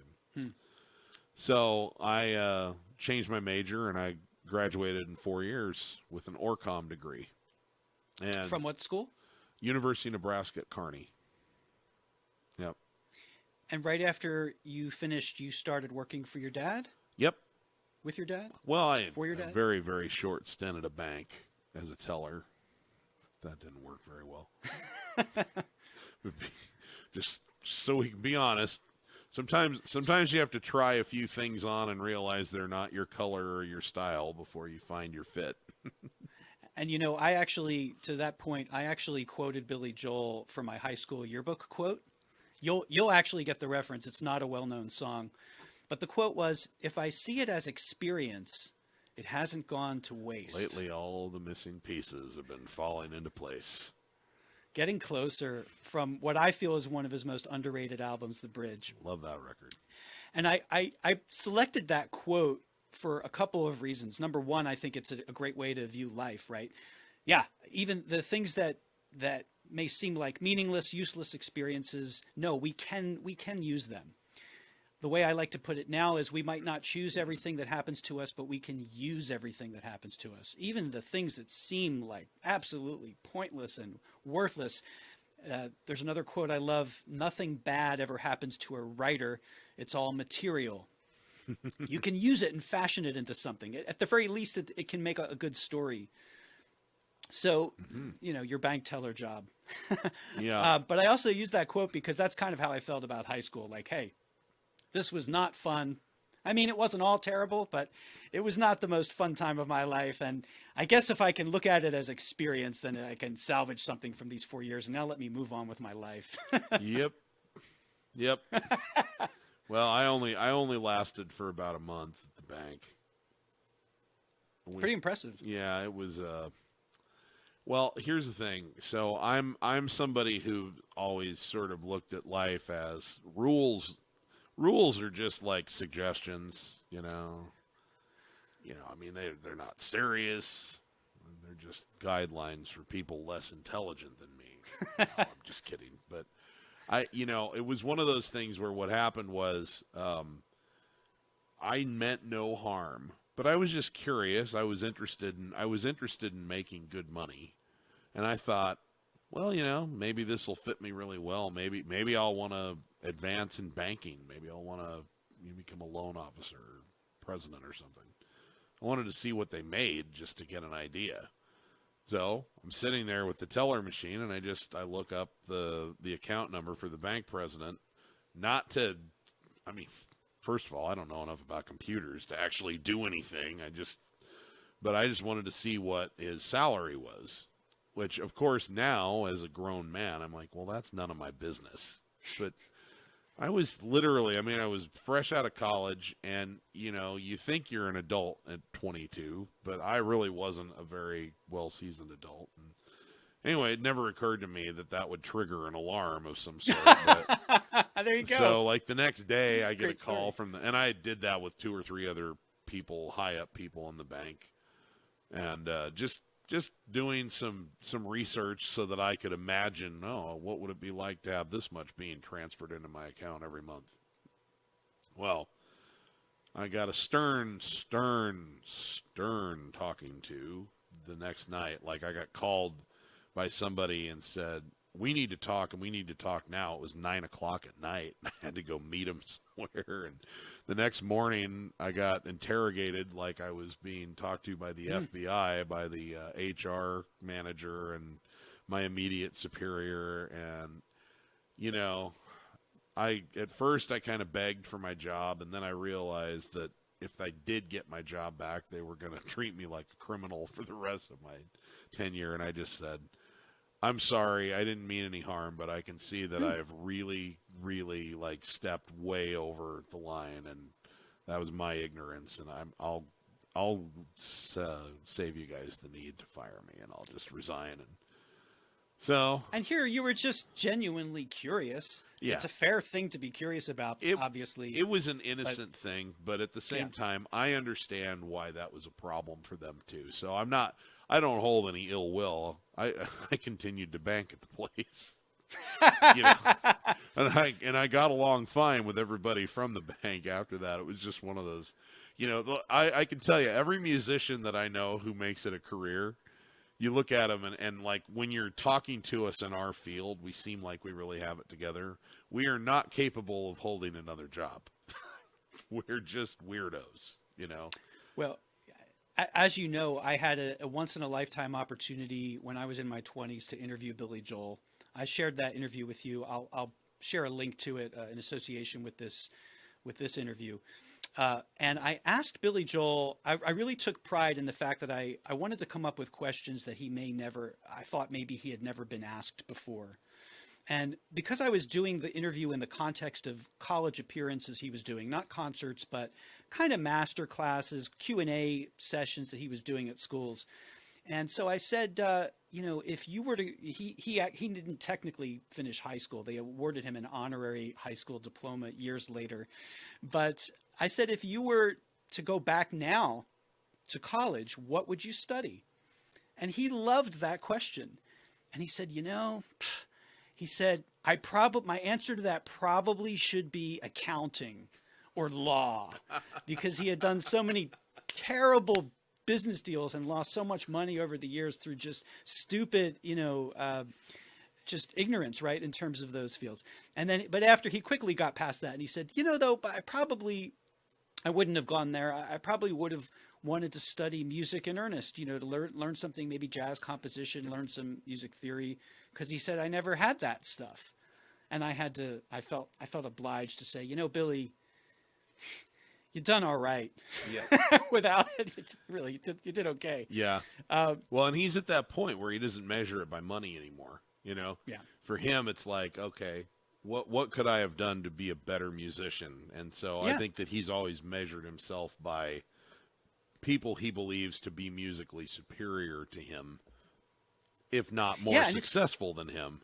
It sparked a really cool dialogue in the midst of that interview, because I said, you know, well, you did okay without that stuff. And he really expressed, he really was a proponent of not being ignorant. And even when it came to music, like I said, there are certain advantages to not knowing the rules. You talked about rules. I said, look at the Beatles. They didn't know the rules. And so they broke them all, and they made, you know, this incredible music. And then he came back at me and he said, not, you know, at me, but he countered that with, yeah, he said, true, but the Beatles had George Martin, and he had all that knowledge that they didn't, and he was able to help them translate their ideas. Mm-hmm. So, and he brought in people like the guy that played, you know, the piccolo trumpet solo on Penny Lane. I assure you, was very well schooled. Yeah. You know. Yeah. So, you know, it was a very interesting discussion, but I was a little surprised that he came out on the side of believing in education and I mean, I wasn't surprised about that in general, but that he specifically thought that, you know, you should be trained, and he was a proponent of knowing all the rules, as it were, and really understanding the theory and whatnot. Yeah. So personally, I think it takes everybody, you know, and I think that it's natural. I have those feelings sometimes too, where it's like, oh, well, if I could take what I have done naturally, and then add that component of, like, you know, super training, boy, that'd be powerful. But I don't think that I could have become what I am now if I had been Hmm. bogged down by that then. So I wouldn't change anything to this point.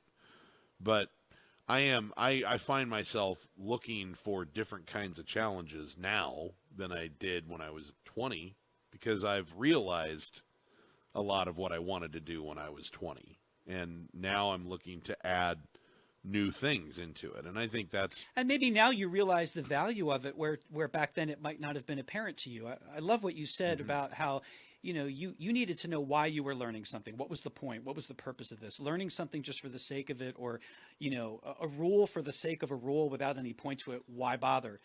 And I really relate to that sentiment as well. But sometimes later in life, you see the value in something that you weren't able to see as a younger person. and I think and another maybe even different perspective on that is that I think as you get older, there is value in it that wasn't there before. Like, Mm. you know, the music that I want to make now, there is value in more sophisticated, more planned out, more thought out material where I work with someone because the bigger your ensemble gets, the more scripted everybody needs to be so you don't get in everybody's way, right? So at the time, I don't think there was a whole lot of value in all of that because I was playing simpler stuff and I was enjoying it and I was getting the juice that I wanted out of it. And it was more fun to just have 3 or 4 people jam and just kind of, but now I'm being called to more sophisticated stuff. And so more formalized training is more valuable than it would have been then. So it isn't It's a just that great I point. see it, it's like it's worked its way to where it is valuable. And now I'm more receptive to it. And of course, I don't even have to go to school anymore. I can just, with the amount of training I've got, I can learn everything I need to learn on YouTube, Mhm. or take somebody's online course or whatever. So yeah, that's the beauty of it. And I think that there's no reason to look with regret on what has happened in the past. Just like you say, see it as experience. Understand that everything that you know clearly that you want is because of the life you've lived up to this point, and you wouldn't know what you know today without the life experience that brought you here. So revel in it, you know? Yeah, that's great. That's great advice. So going back to you're fresh out of school, you're working for your dad. If he had not been forced to close his, I mean, not forced, but he wanted out Right. before he would have been forced out. Do you imagine you would have stayed working there indefinitely, or I mean, is At it the impossible to time, say? at the time, I felt like I'll just take the store over, you know. And I was good at that job. I was, uh, People skills. yeah, but it was really the part that I was especially good at. We really specialized in fitting people in tailored clothing that were tough fits that off the rack didn't work very well, you know. And I was damn good at that. I was because I was very creative. I could find the thing that worked for them, and I really delighted in the detective work for getting someone who was really, really hard to fit in a suit into one that they felt really good in, looked really good in, all of that. I don't know that I would have enjoyed it in the long term. I only did it for I worked for him part time in college for a couple of years, and then I worked full time for 3 years before he decided to close up tents. So, when you're 22, you think a lot of things that you think, I'll do this for the rest of my life about a lot of things. I'm more like, let's take it day by day now on basically everything because I don't know what I'm going to like next week, so I don't think that would have been a good long term plan for me, but at the time that's what I figured I would do because I had a good situation going there. But his closing the store gave you the kick in the butt that you needed to do something else. Is that right? Yeah, and I just thought I've got to have I need to be my own boss because technically he was my boss, but I was his kid, so he wasn't my boss like he was everybody else's boss. I mean, let's just be honest about that. But I wanted to be my own boss, and I thought I've got to do something more reliable than music. So He was going to become a real estate agent. And I said, well, I'll be a real estate agent. And I did really well in real estate school, and I liked the concepts a lot. And I intend to be quite a good real estate investor because there's a lot of things I understand about property and about markets and all of that because of all that experience. So it definitely wasn't wasted. But I hated the job. I hated the work. And so I never did as well with it as I should have because I just didn't enjoy the day-to-day work that went with it. You know, it was like, oh my God, as soon as we open escrow on something, it's absolute misery. And then if it closes, then I finally get a check, but it never feels like enough for what I had to go through to get there. And, you know, and that obviously mindset was as much a problem as anything, but it just wasn't the right fit for me. And after about 5 years of that, wow, 5 years. Yeah, well, and a lot happened to me in that period of time. I had gotten married right out of school, and then we went through a divorce in the middle of my real estate career, and so then I got my clock cleaned financially, and I got, you know, I mean, I lived some life at that point. And after 5 years of real estate, I was due to renew my license, and I thought, it's going to cost me like over $1,000 to get my license renewed, and I hate this job. I don't really want to do this anymore. And that's when I finally said to myself, you know what? I know I'm good at one thing. I'm not just good at it. I love to do it. And maybe it will be a struggle to live off just playing gigs whenever I can get one, but I'm willing to. That was my thing. I'm willing to. That's your point of entry that you talked about. And I said, willingness counts for a lot. Yeah, and I just said I'm willing to take whatever gig I can find, and because it won't be any harder for me than making it as a real estate agent. And I just as a point of reference, the last year I was a real estate agent, I got asked, because I had been doing some like tip only gigs at this restaurant in town just to kind of like keep my sanity, and it was impressing some people because even though at the time I didn't think so, I'm pretty good at this. So this lady comes up and asks me if I want to join her band, and I thought, what the hell, I'm pretty much miserable. Well, I'll try it. That sounds. The band was awful. It was a terrible band. I'm sorry, Cheryl, if you ever see this, but it was. We weren't a good band. She wasn't a very good singer. The bass player was the nicest guy I've ever met, but he could play. He couldn't hear when he was playing the wrong note, so he played the wrong notes a lot. And the guitar player was really good, and I was really good, and we were having a lot of fun playing. But the thing was, I'm in this band that I know is just not good at all. And we're rehearsing, like Glennis, the guitar player, and I would have the song down after like one run through, and the rest of the band, we would work for 8 hours solid on a Sunday or in a Saturday, and walk away, and we still didn't have anything that we could reliably play correctly after that. Like the same mistakes would get made. So we were getting nowhere. And I'm like, but I'm enjoying these 8-hour rehearsals with this terrible band way more than closing on a short sale and getting a $2,000 check.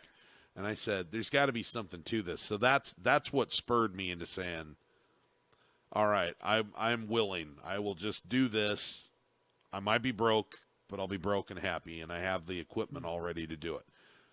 And then let me tell you, folks, there is something magical out there in the universe.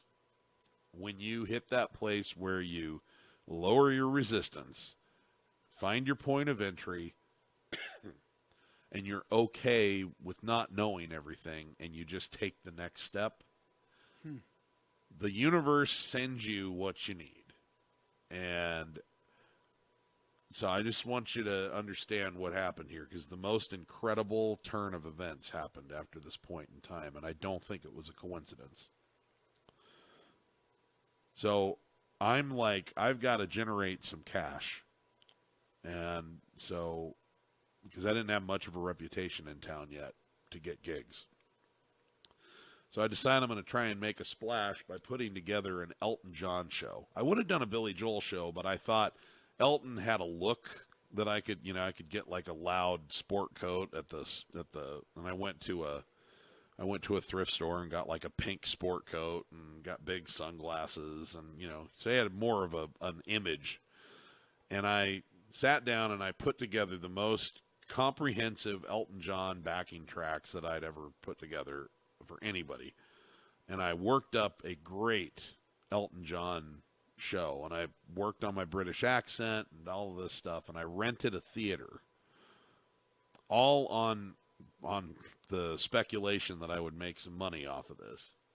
And I wanted to fill the theater for 2 shows, thinking I'd put like $8,000 in my pocket and I'd have a couple of months to figure my life out, right?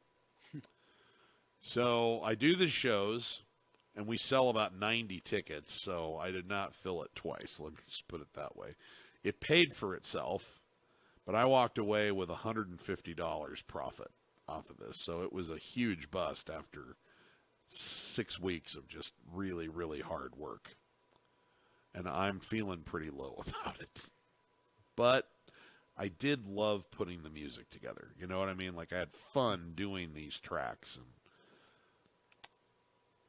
one of the people who was at the shows was someone who worked for the hospital, and she asked me to come.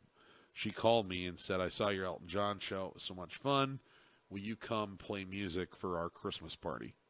And it was a good price. It was like $500. I was like, yes. So I get that, and that's like on December 8th, and I need any $500 I can find. And she said, well, what we want from you is to do like 45 minutes of solid entertainment, and then we have a DJ who's going to do like background music and then a dance. So coordinate with him so that you can, don't bring 2 full sound systems. So I call this guy up. She gives me his number, and we meet up to coordinate our equipment. And he is kind of a lunatic, but really, really funny and a nice guy. And we hit it off like crazy. His name's Scott Grove, and he's a brilliant guitar player. And it turns out I'd spent 25 years before this playing guitar in every country legends band that you've ever seen. So Willie, Waylon, Alabama, Wow. John Michael Montgomery, like he'd toured the country. He had toured North America with all of the country legends. And he was just kind of retired from that in Mesquite. And we were making each other laugh. We were like brothers from the word go. And he said, you know how I really make my money? I have guitar lessons online. I sell them on eBay. At that time, he was just making videos, burning them to handmade CDs and mailing them out and selling them on eBay. And he said, you should do the same thing. You're a good player. And I said, I would love that. And so that was on a Friday. And on Tuesday, I had lunch with him, and he showed me his entire operation, got me started, gave me $1,200 to buy a new camera and get started. I mean, it was unbelievable. And that was that was December, and by February 15th, I'd sold my first lesson. And the piano lesson business, while it has evolved a lot since then, that's how it all got started. So I wasn't even looking for that. I just knew I was ready for a life devoted to music, because I thought, whatever it takes, I'll enjoy finding a way to make a living doing this, because I'm not enjoying doing it any other way. So, Steve, what an amazing story. Thank you so much for sharing it. December of what year was that gig? 2010. Okay. And So by then February 2011, February 14th, Valentine's Day, Valentine's Day. sold my very first DVD. All right. So, first of all, what I like to tell people as a coach is when they bring up the excuse, but it's going to be hard, right? But it's so hard, or it's going to be difficult. Very easy excuse to have. Think of it this way: you can, if doing something you hate, how hard is that? Now imagine doing that for the rest of your life. That's pretty hard, right? So if it's going to be hard anyway, from my point of view, it's just a matter of common sense and logic. Why not do something that you love? Yes, it's going to be hard, but isn't it going to be hard doing something that you hate? And if it's going to be hard anyway, which would you rather do? So that's kind of how I feel about it. Now, obviously, context counts for a lot, and people have different values and priorities, and they do at different times of their lives as well. But it's just a frame that I like to use when people talk about something being difficult is, well, isn't the alternative difficult? And where is there more emotional juice? Where is there some potential joy and happiness and excitement? And to me, that counts for a lot. Yeah. What an incredible, but I love how fortuitous it was. And it also just shows you that you never know what's going to lead to what. You followed an impulse and it didn't pay off in the way you had hoped it would, but it paid off in this completely different way. And to me, this is what happens in life. Mm-hmm.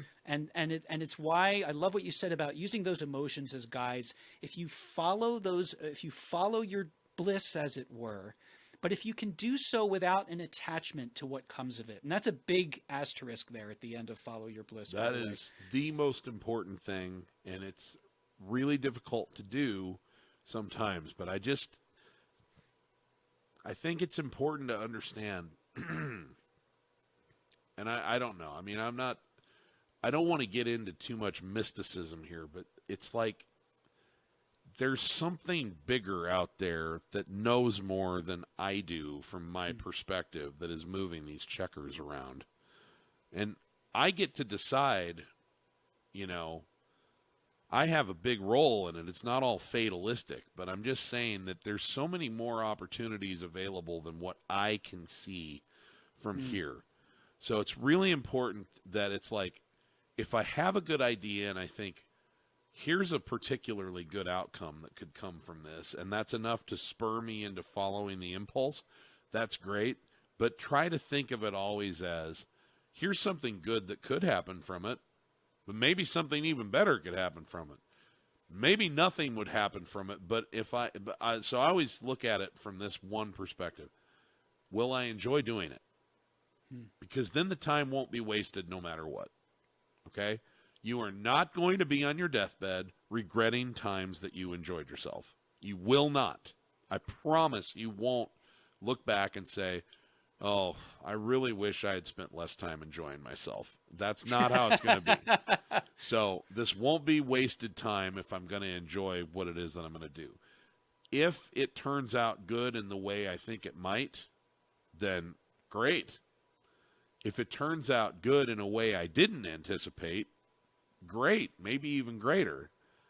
And if nothing comes of it other than I enjoyed the time I put into that, I'm not out anything. And that's kind of how I would approach these things. But just always keep that open mind, because I can tell you a lot of stories from my life where the thing that happened was way better than what I had envisioned, But it usually comes from that place of willingness with less attachment. Openness. It's like, openness and again, so much easier said than done, I grant you. But I think it's something that it's taken me a lot of years, honestly, to improve at that. I was so in my younger days, in my 20s in particular, I would cling. I was so attached to things going a certain way. And you're basically inviting disaster when you do that. I love what you said. If the potential reward is enough to get you in action and get you moving, then it's already served its purpose. And what comes of it is almost irrelevant. The idea is to get yourself in motion and moving in a direction that feels good to you. And who knows, but yeah, allowing for something even better to happen, and not being attached to things going the way that you hope they will, because you don't even necessarily know if that will be in your best interest. My dad once said to me very casually a line that I've never forgotten. He said, "Be thankful for all the people you never married." Yep. I loved that, because it's like what you think is what you most want, you don't even know what potential miseries you might be being spared by not getting it. So number one is, just trust that what happens is hard to do, easier said than done, but trust that what happens will be ultimately for the best. Have a positive outlook, be open, and, follow what feels right. Do what feels like the next right thing. Well, let me just give you some quick bullet points of things that have come to me over the last Please. decade because I started what became the Piano Man approach. Which again, I wasn't trying to create the Piano Man approach. I just met Scott Grove. I was just trying to make some money off of an Elton John show, you know? And instead, I met Scott Grove, and it started a whole different career because of the work I do on YouTube to promote the Piano Man approach. I've been flown to play in South Carolina. I've been flown to play in New York. I've been flown to play in Detroit. I've been flown to play in Tucson, Arizona. I have been flown all over this country by very wealthy people and been paid very, very good money to entertain at their private events because they see me on YouTube and they like and they resonate with what I do. I have been invited.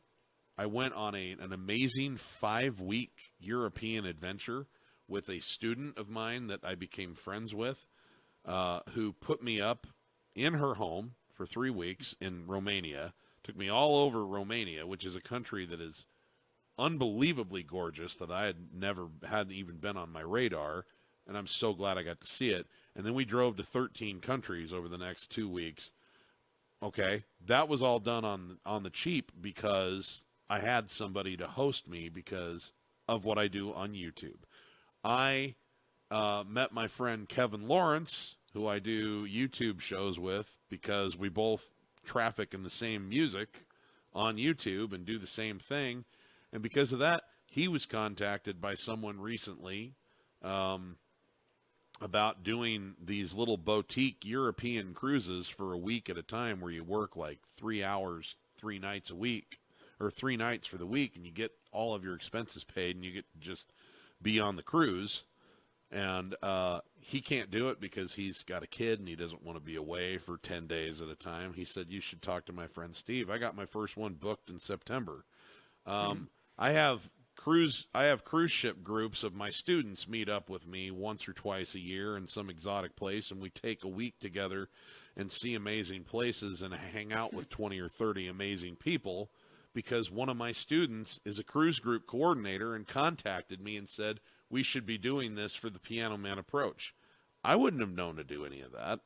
I mean, these are just some of the things. In addition to making a nice, solid living for a decade off of something that I love to do, the opportunities keep growing and I keep getting to do more and more interesting things with more and more interesting people. And I'm not out pounding the pavement trying to make it happen. I'm just doing what I love and what Beautiful. I'm good at, and they're coming right to me. And that will happen for you too. You just got to find what you love, and you got to give yourself the time to get good at it. And you're probably, if you're an adult, you're probably already good at it if you love it. Just let yourself continue to improve at it and just watch the opportunity that flows into your life by giving your attention to that thing.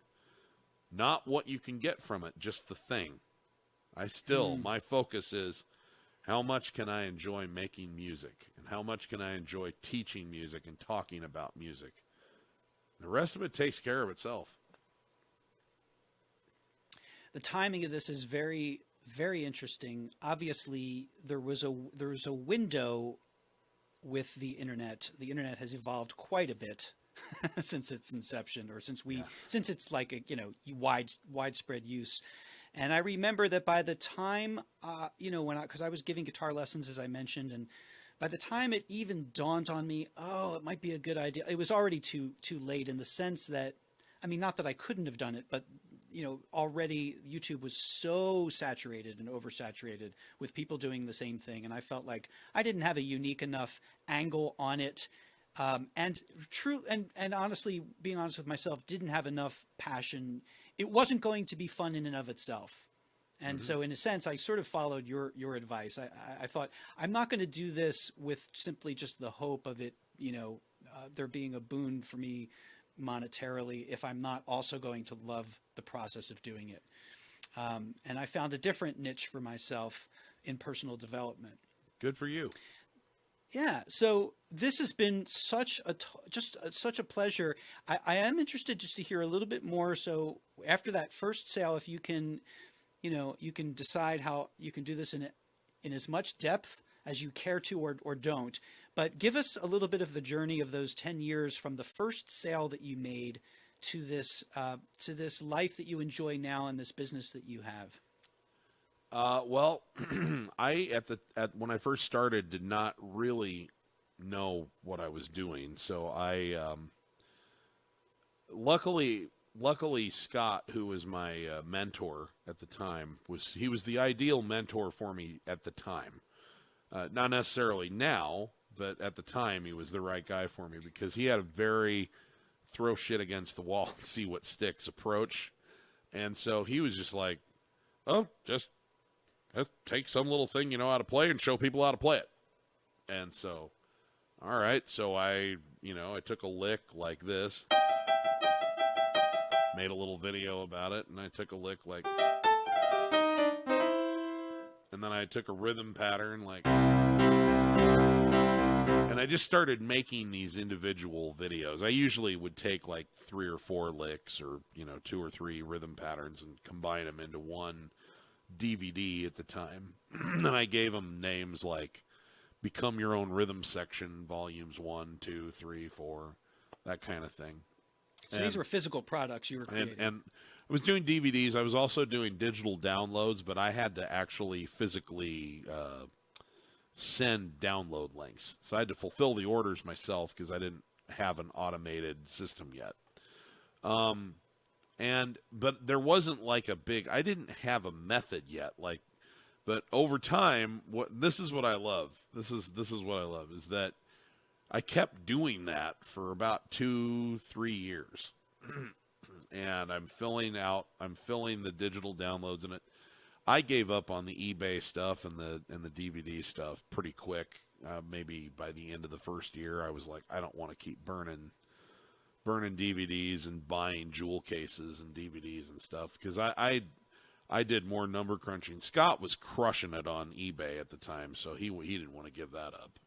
But I was like, I'm making most of my money off YouTube, not people going right to my website from YouTube. I'm not making it. And just to clarify, what was the how were you making money off of YouTube at that point? Well, it was my traffic to my website was coming from YouTube videos.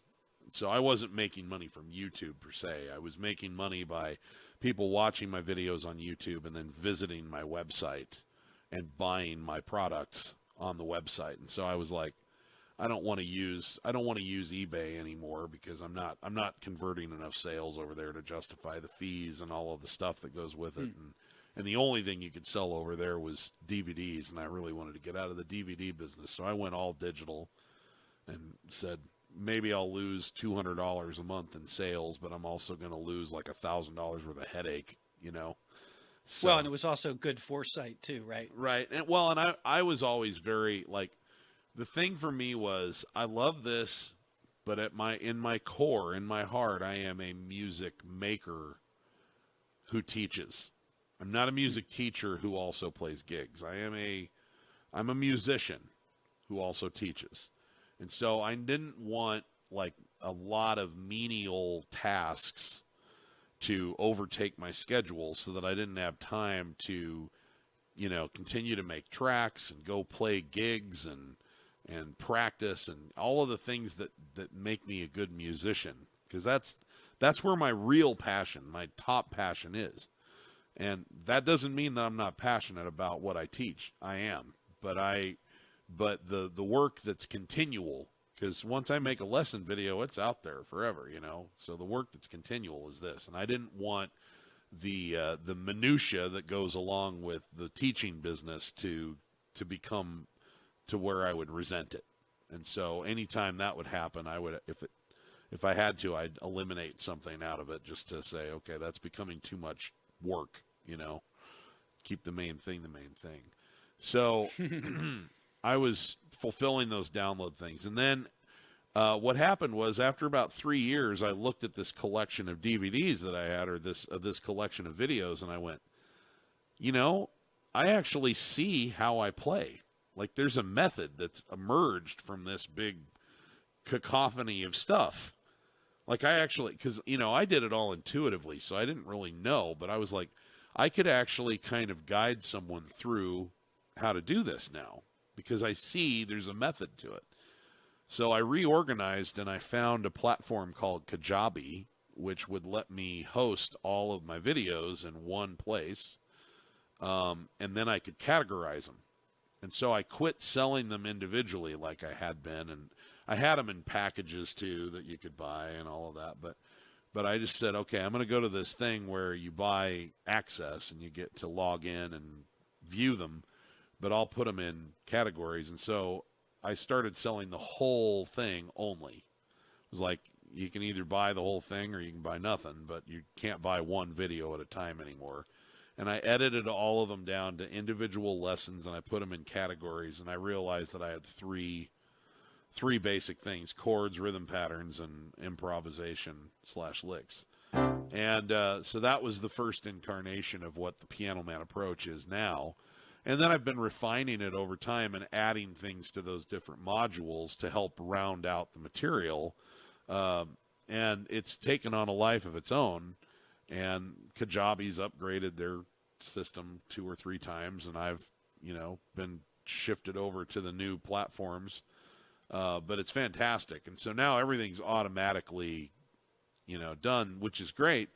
Makes me a better teacher because I can focus more on teaching and less on fulfilling orders and tech problems. And, you know, I was getting a lot of questions about how do I get this to download properly on my iPad? And I'm like, shit, I don't know. I don't know, man. Here's your money back.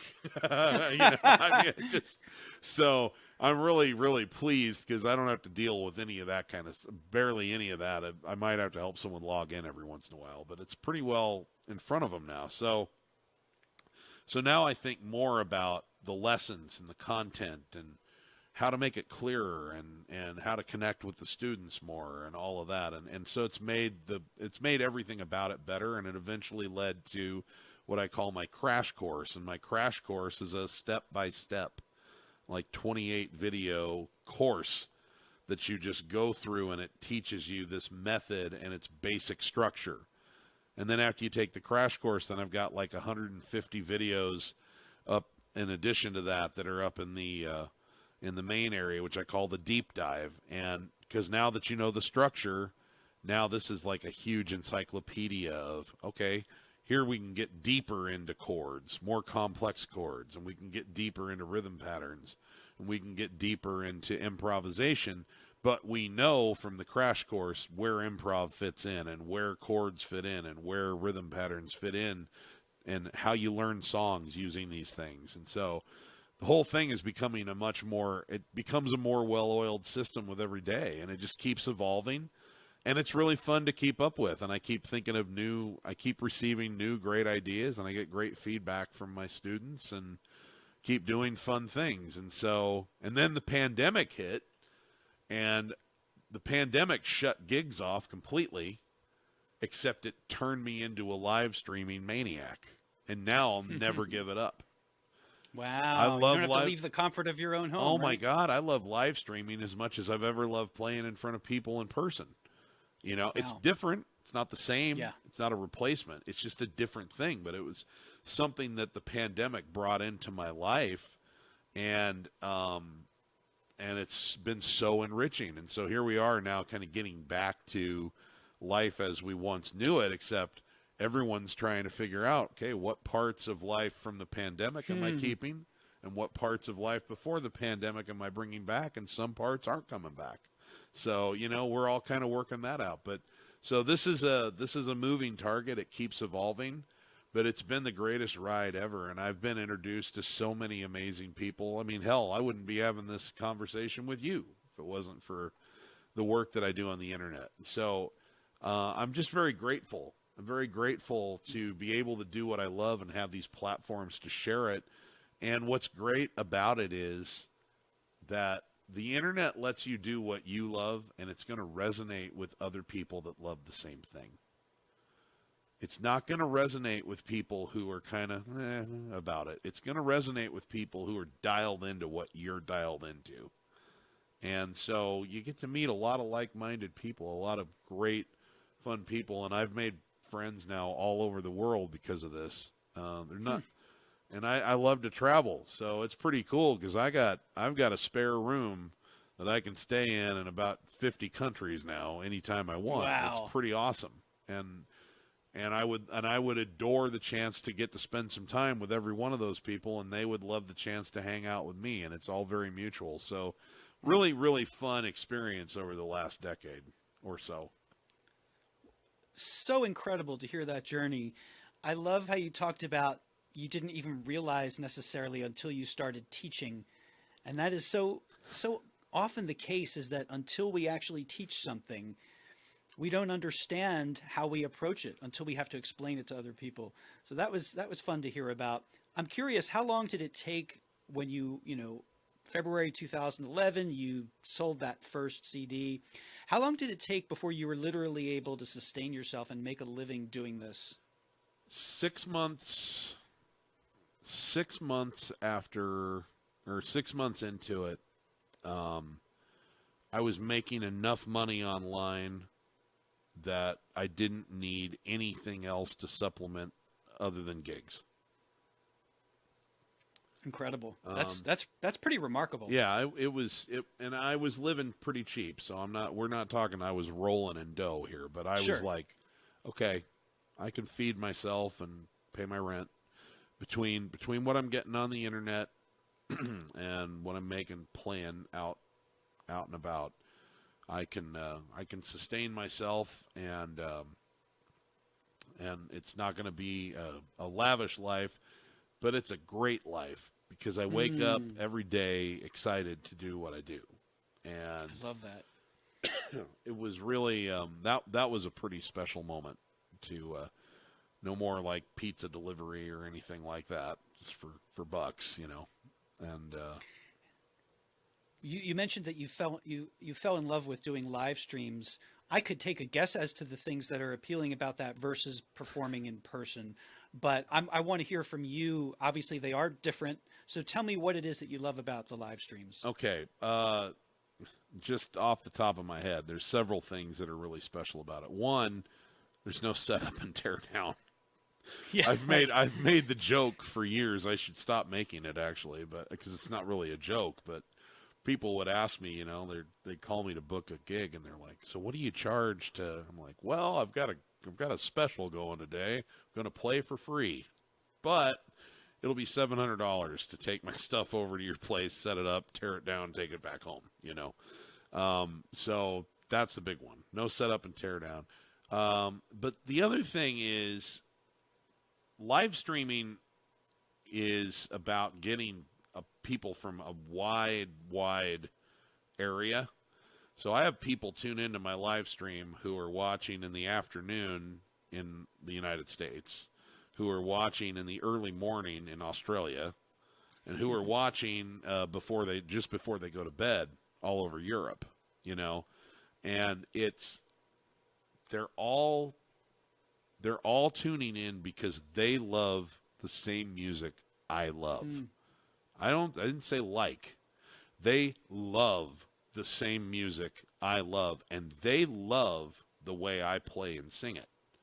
And the reason that they know that is because they've watched my 1,000 YouTube videos, and they know this is a guy I'd like to spend 2 hours with. So, whereas at a regular gig, you're going to largely a group of strangers, and you're playing a lot of times in an environment where their first thing that they're going to do is be there to eat and drink and visit with people. And you're not necessarily playing, I play a lot of the same stuff, but like nobody at those parties is looking for a deep cut from one of Billy Joel's early albums. But my group that are live streaming with me, they want to hear them. When am I going to get to play that music at a party or at a, because it's a whole different dynamic. It's a different crowd. It's a different function. And I'm only making tips, so it's not as lucrative, but I feel like I can do anything I want to do. I feel like I can experiment. I can try things. It's not as scripted. I'm not using tracks. I usually play with tracks at gigs, but I mostly, with live streaming, just play piano and sing, which means I can try something. And if it doesn't work, it doesn't work. I can stop in the middle and laugh and go, well, that bombed, But I can take requests. I can do so. It's a lot of flexibility. A lot of flexibility. And then the final thing that really is special is people who are on a stage or to some extent on a screen, but particularly like a movie screen, they seem bigger than life. But Betty White had this beautiful comment about people on TV, and I think that YouTube is more like TV than it is like a movie screen because you're watching it on a phone or a tablet usually, maybe on your TV, but you're watching it in your home. So TV stars need to feel accessible. They need to feel like the people that you know because you're inviting them into your home. Movie stars can be these bigger than life, people that like who the hell knows anyone that looks like Tom Cruise? You know what I mean? So TV attracts you and me aside. Exactly. So TV tends to attract a slightly different kind of actor that has a more approachable, more accessible, tangible quality. That's me because my style of play has always been like my shtick has always been more like John Denver, where it's like, hey, why don't you come to my living room and I'll play you some songs? That's how I always want people to feel, even when I'm doing a concert on a stage. This is the ultimate opportunity for that because they're in their living room watching. They're probably in their pajamas. They're eating out of their own pantry while they're doing this. And the experience, unlike in a concert hall or a party where they're experiencing it with a bunch of other people, yeah, they're on the feed talking to people, but it's them and me. Mm-hmm. Very, very personal. So it's a totally different dynamic. And so when I'm staring at this camera playing and singing, I pretend like there's just one person that I'm playing for, and that's who I sing the song to. So it's it's totally different. You can't get the same experience from a live show, just like you can't get that experience from a live stream. But it's so special. It's like a new dimension. And you never would have even attempted it were it not for the pandemic? You hadn't done any live streaming? It just hadn't occurred to me. The person who put the bug in my ear was my friend in Romania when I was there in 2019. She showed me how to do it. We did a couple of live streams from her place in Romania. I see. So you were already prepared when the pandemic hit. Sort of. Like, it was really low tech. It was just like stick your phone in front of you and just let the phone mic pick up the sound in the room.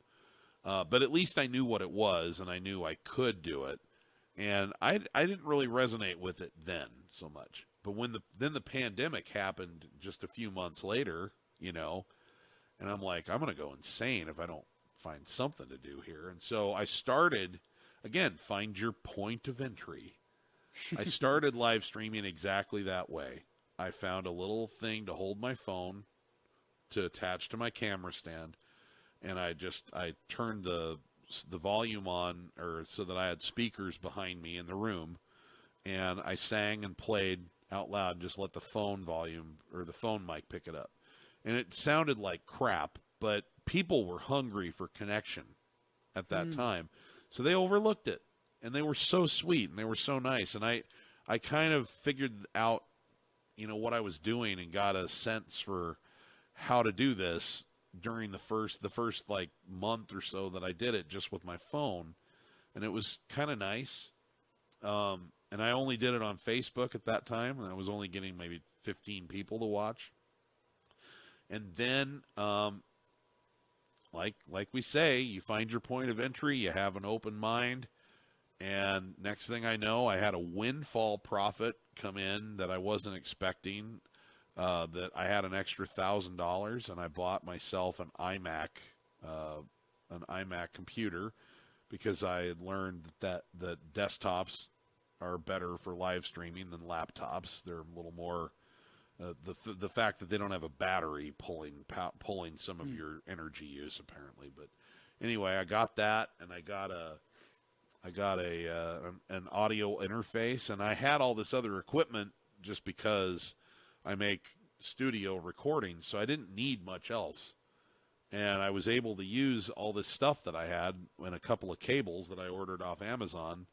And suddenly, this is what I ended up with, so that I had good sound and good audio, and then I started improving the look behind me. I got a faux plant that was given to me by a neighbor, and then my mom came up with all this fake money to put in my wine jar back there, which you can't see on this screen, but it became sort of a calling card for me. It looks like a big tip jar, and it just kept getting better and better. And by 6 months into the pandemic, I was a live streaming machine with 100 people watching every show from all over the world. That is so cool. And I also imagine that, unlike a conventional gig, because anyone can sign on to the internet from anywhere in the world, that you also build a sense of community with these live streams. If you're doing them on a regular basis and people know the schedule, then they can connect with each other as well, and they start to see the same people show up, I imagine, right? And so unlike a gig you're playing, in a particular venue for a particular date, you also get to, in addition to the intimacy, which you described very articulately in terms of almost like the relationship people have with someone on their TV in their home. But there's also, in addition to all of that sense of community that you wouldn't get from a conventional gig, at least certainly not in the same 100% recurring, showing up. 100%. And honestly, in some ways, more tight-knit than, because I've had gigs where you play the same bar every week.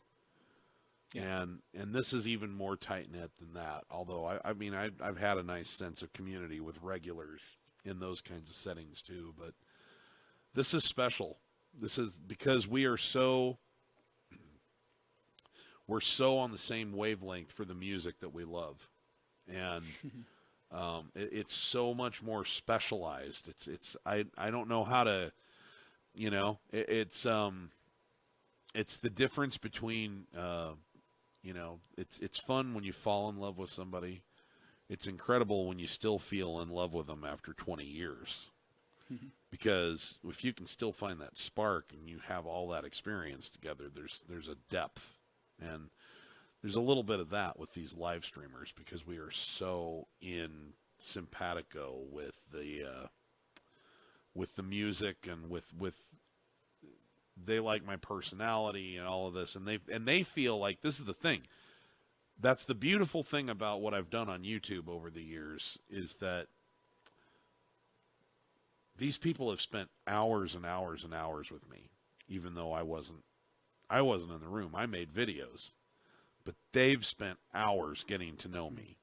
So they really feel like my friend, and they treat me like their friend, from the word go. And it's very special, the bond that we share and all of this stuff. And it's just a platform to play things that I wouldn't get to play anywhere else. I mean, to get to play scenes from an Italian restaurant, to get to play just special songs, to play my own music, and to play special songs by special artists to me. And I still, I'm smart. I don't dump so much of that in there that the casual listener is going to get inundated and not hear anything they recognize. But it's a different experience, and it's something that I cherish, and I adore doing it. And the fact that I can do it in this wonderful, comfortable space that I've built for myself, which I have designed for comfort and productivity, it's just doesn't get any better than that.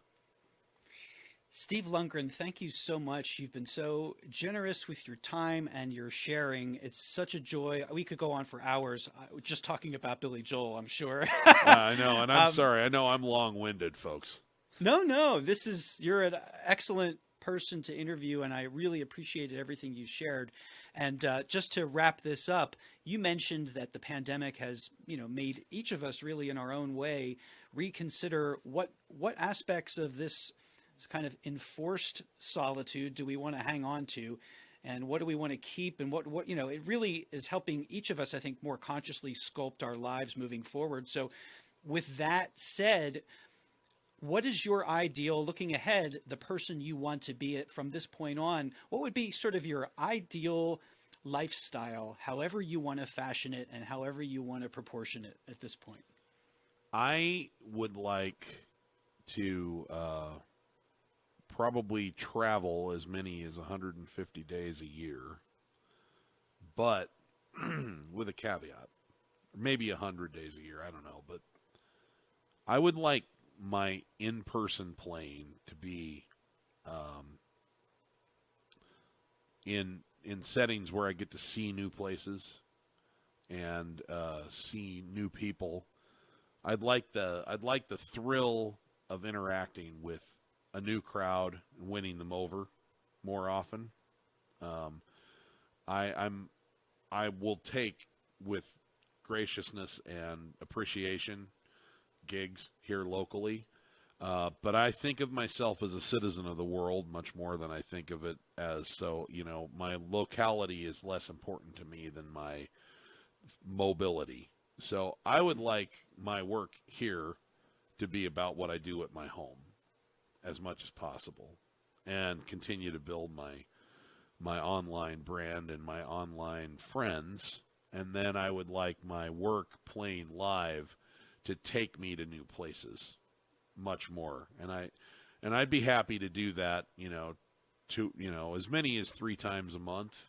I don't want to be on the road all the time. I like to be at home for stretches of at least 10 days, but every once in a while. But 2 or 3 times a month, it'd be great to go do things like that, and to do more traveling that way. I love to travel and then throw music into the mix with it. So that's what I would like to do rather than tour. I'd just like to have the opportunity to go and play these special events like I just did in Tucson. I had a wonderful 5-day stint in Tucson with some people, and couldn't have had more fun. And now I'm back home and loving every minute of being here in my studio. And that's what I'd like my life to look like on the continuum for a while. Thanks so much for all that you've given us online. For those who have not experienced Steve's online lessons, I know it's probably not the favorite thing that you do of the many things that you do, Steve, but his song tutorials are really fantastic. They're really beautifully done. If you want to learn a particular song, he's the guy to learn from. He also has this fantastic course that he's told you about, the Piano Man approach. Steve, where are the best places online for people to find all of your offerings? Just pianomanapproach.com and pianomansteve.com. Excellent. It's been a total joy, Steve. Thanks so much for sharing this time with me. Thanks a lot, Eric. I appreciate it.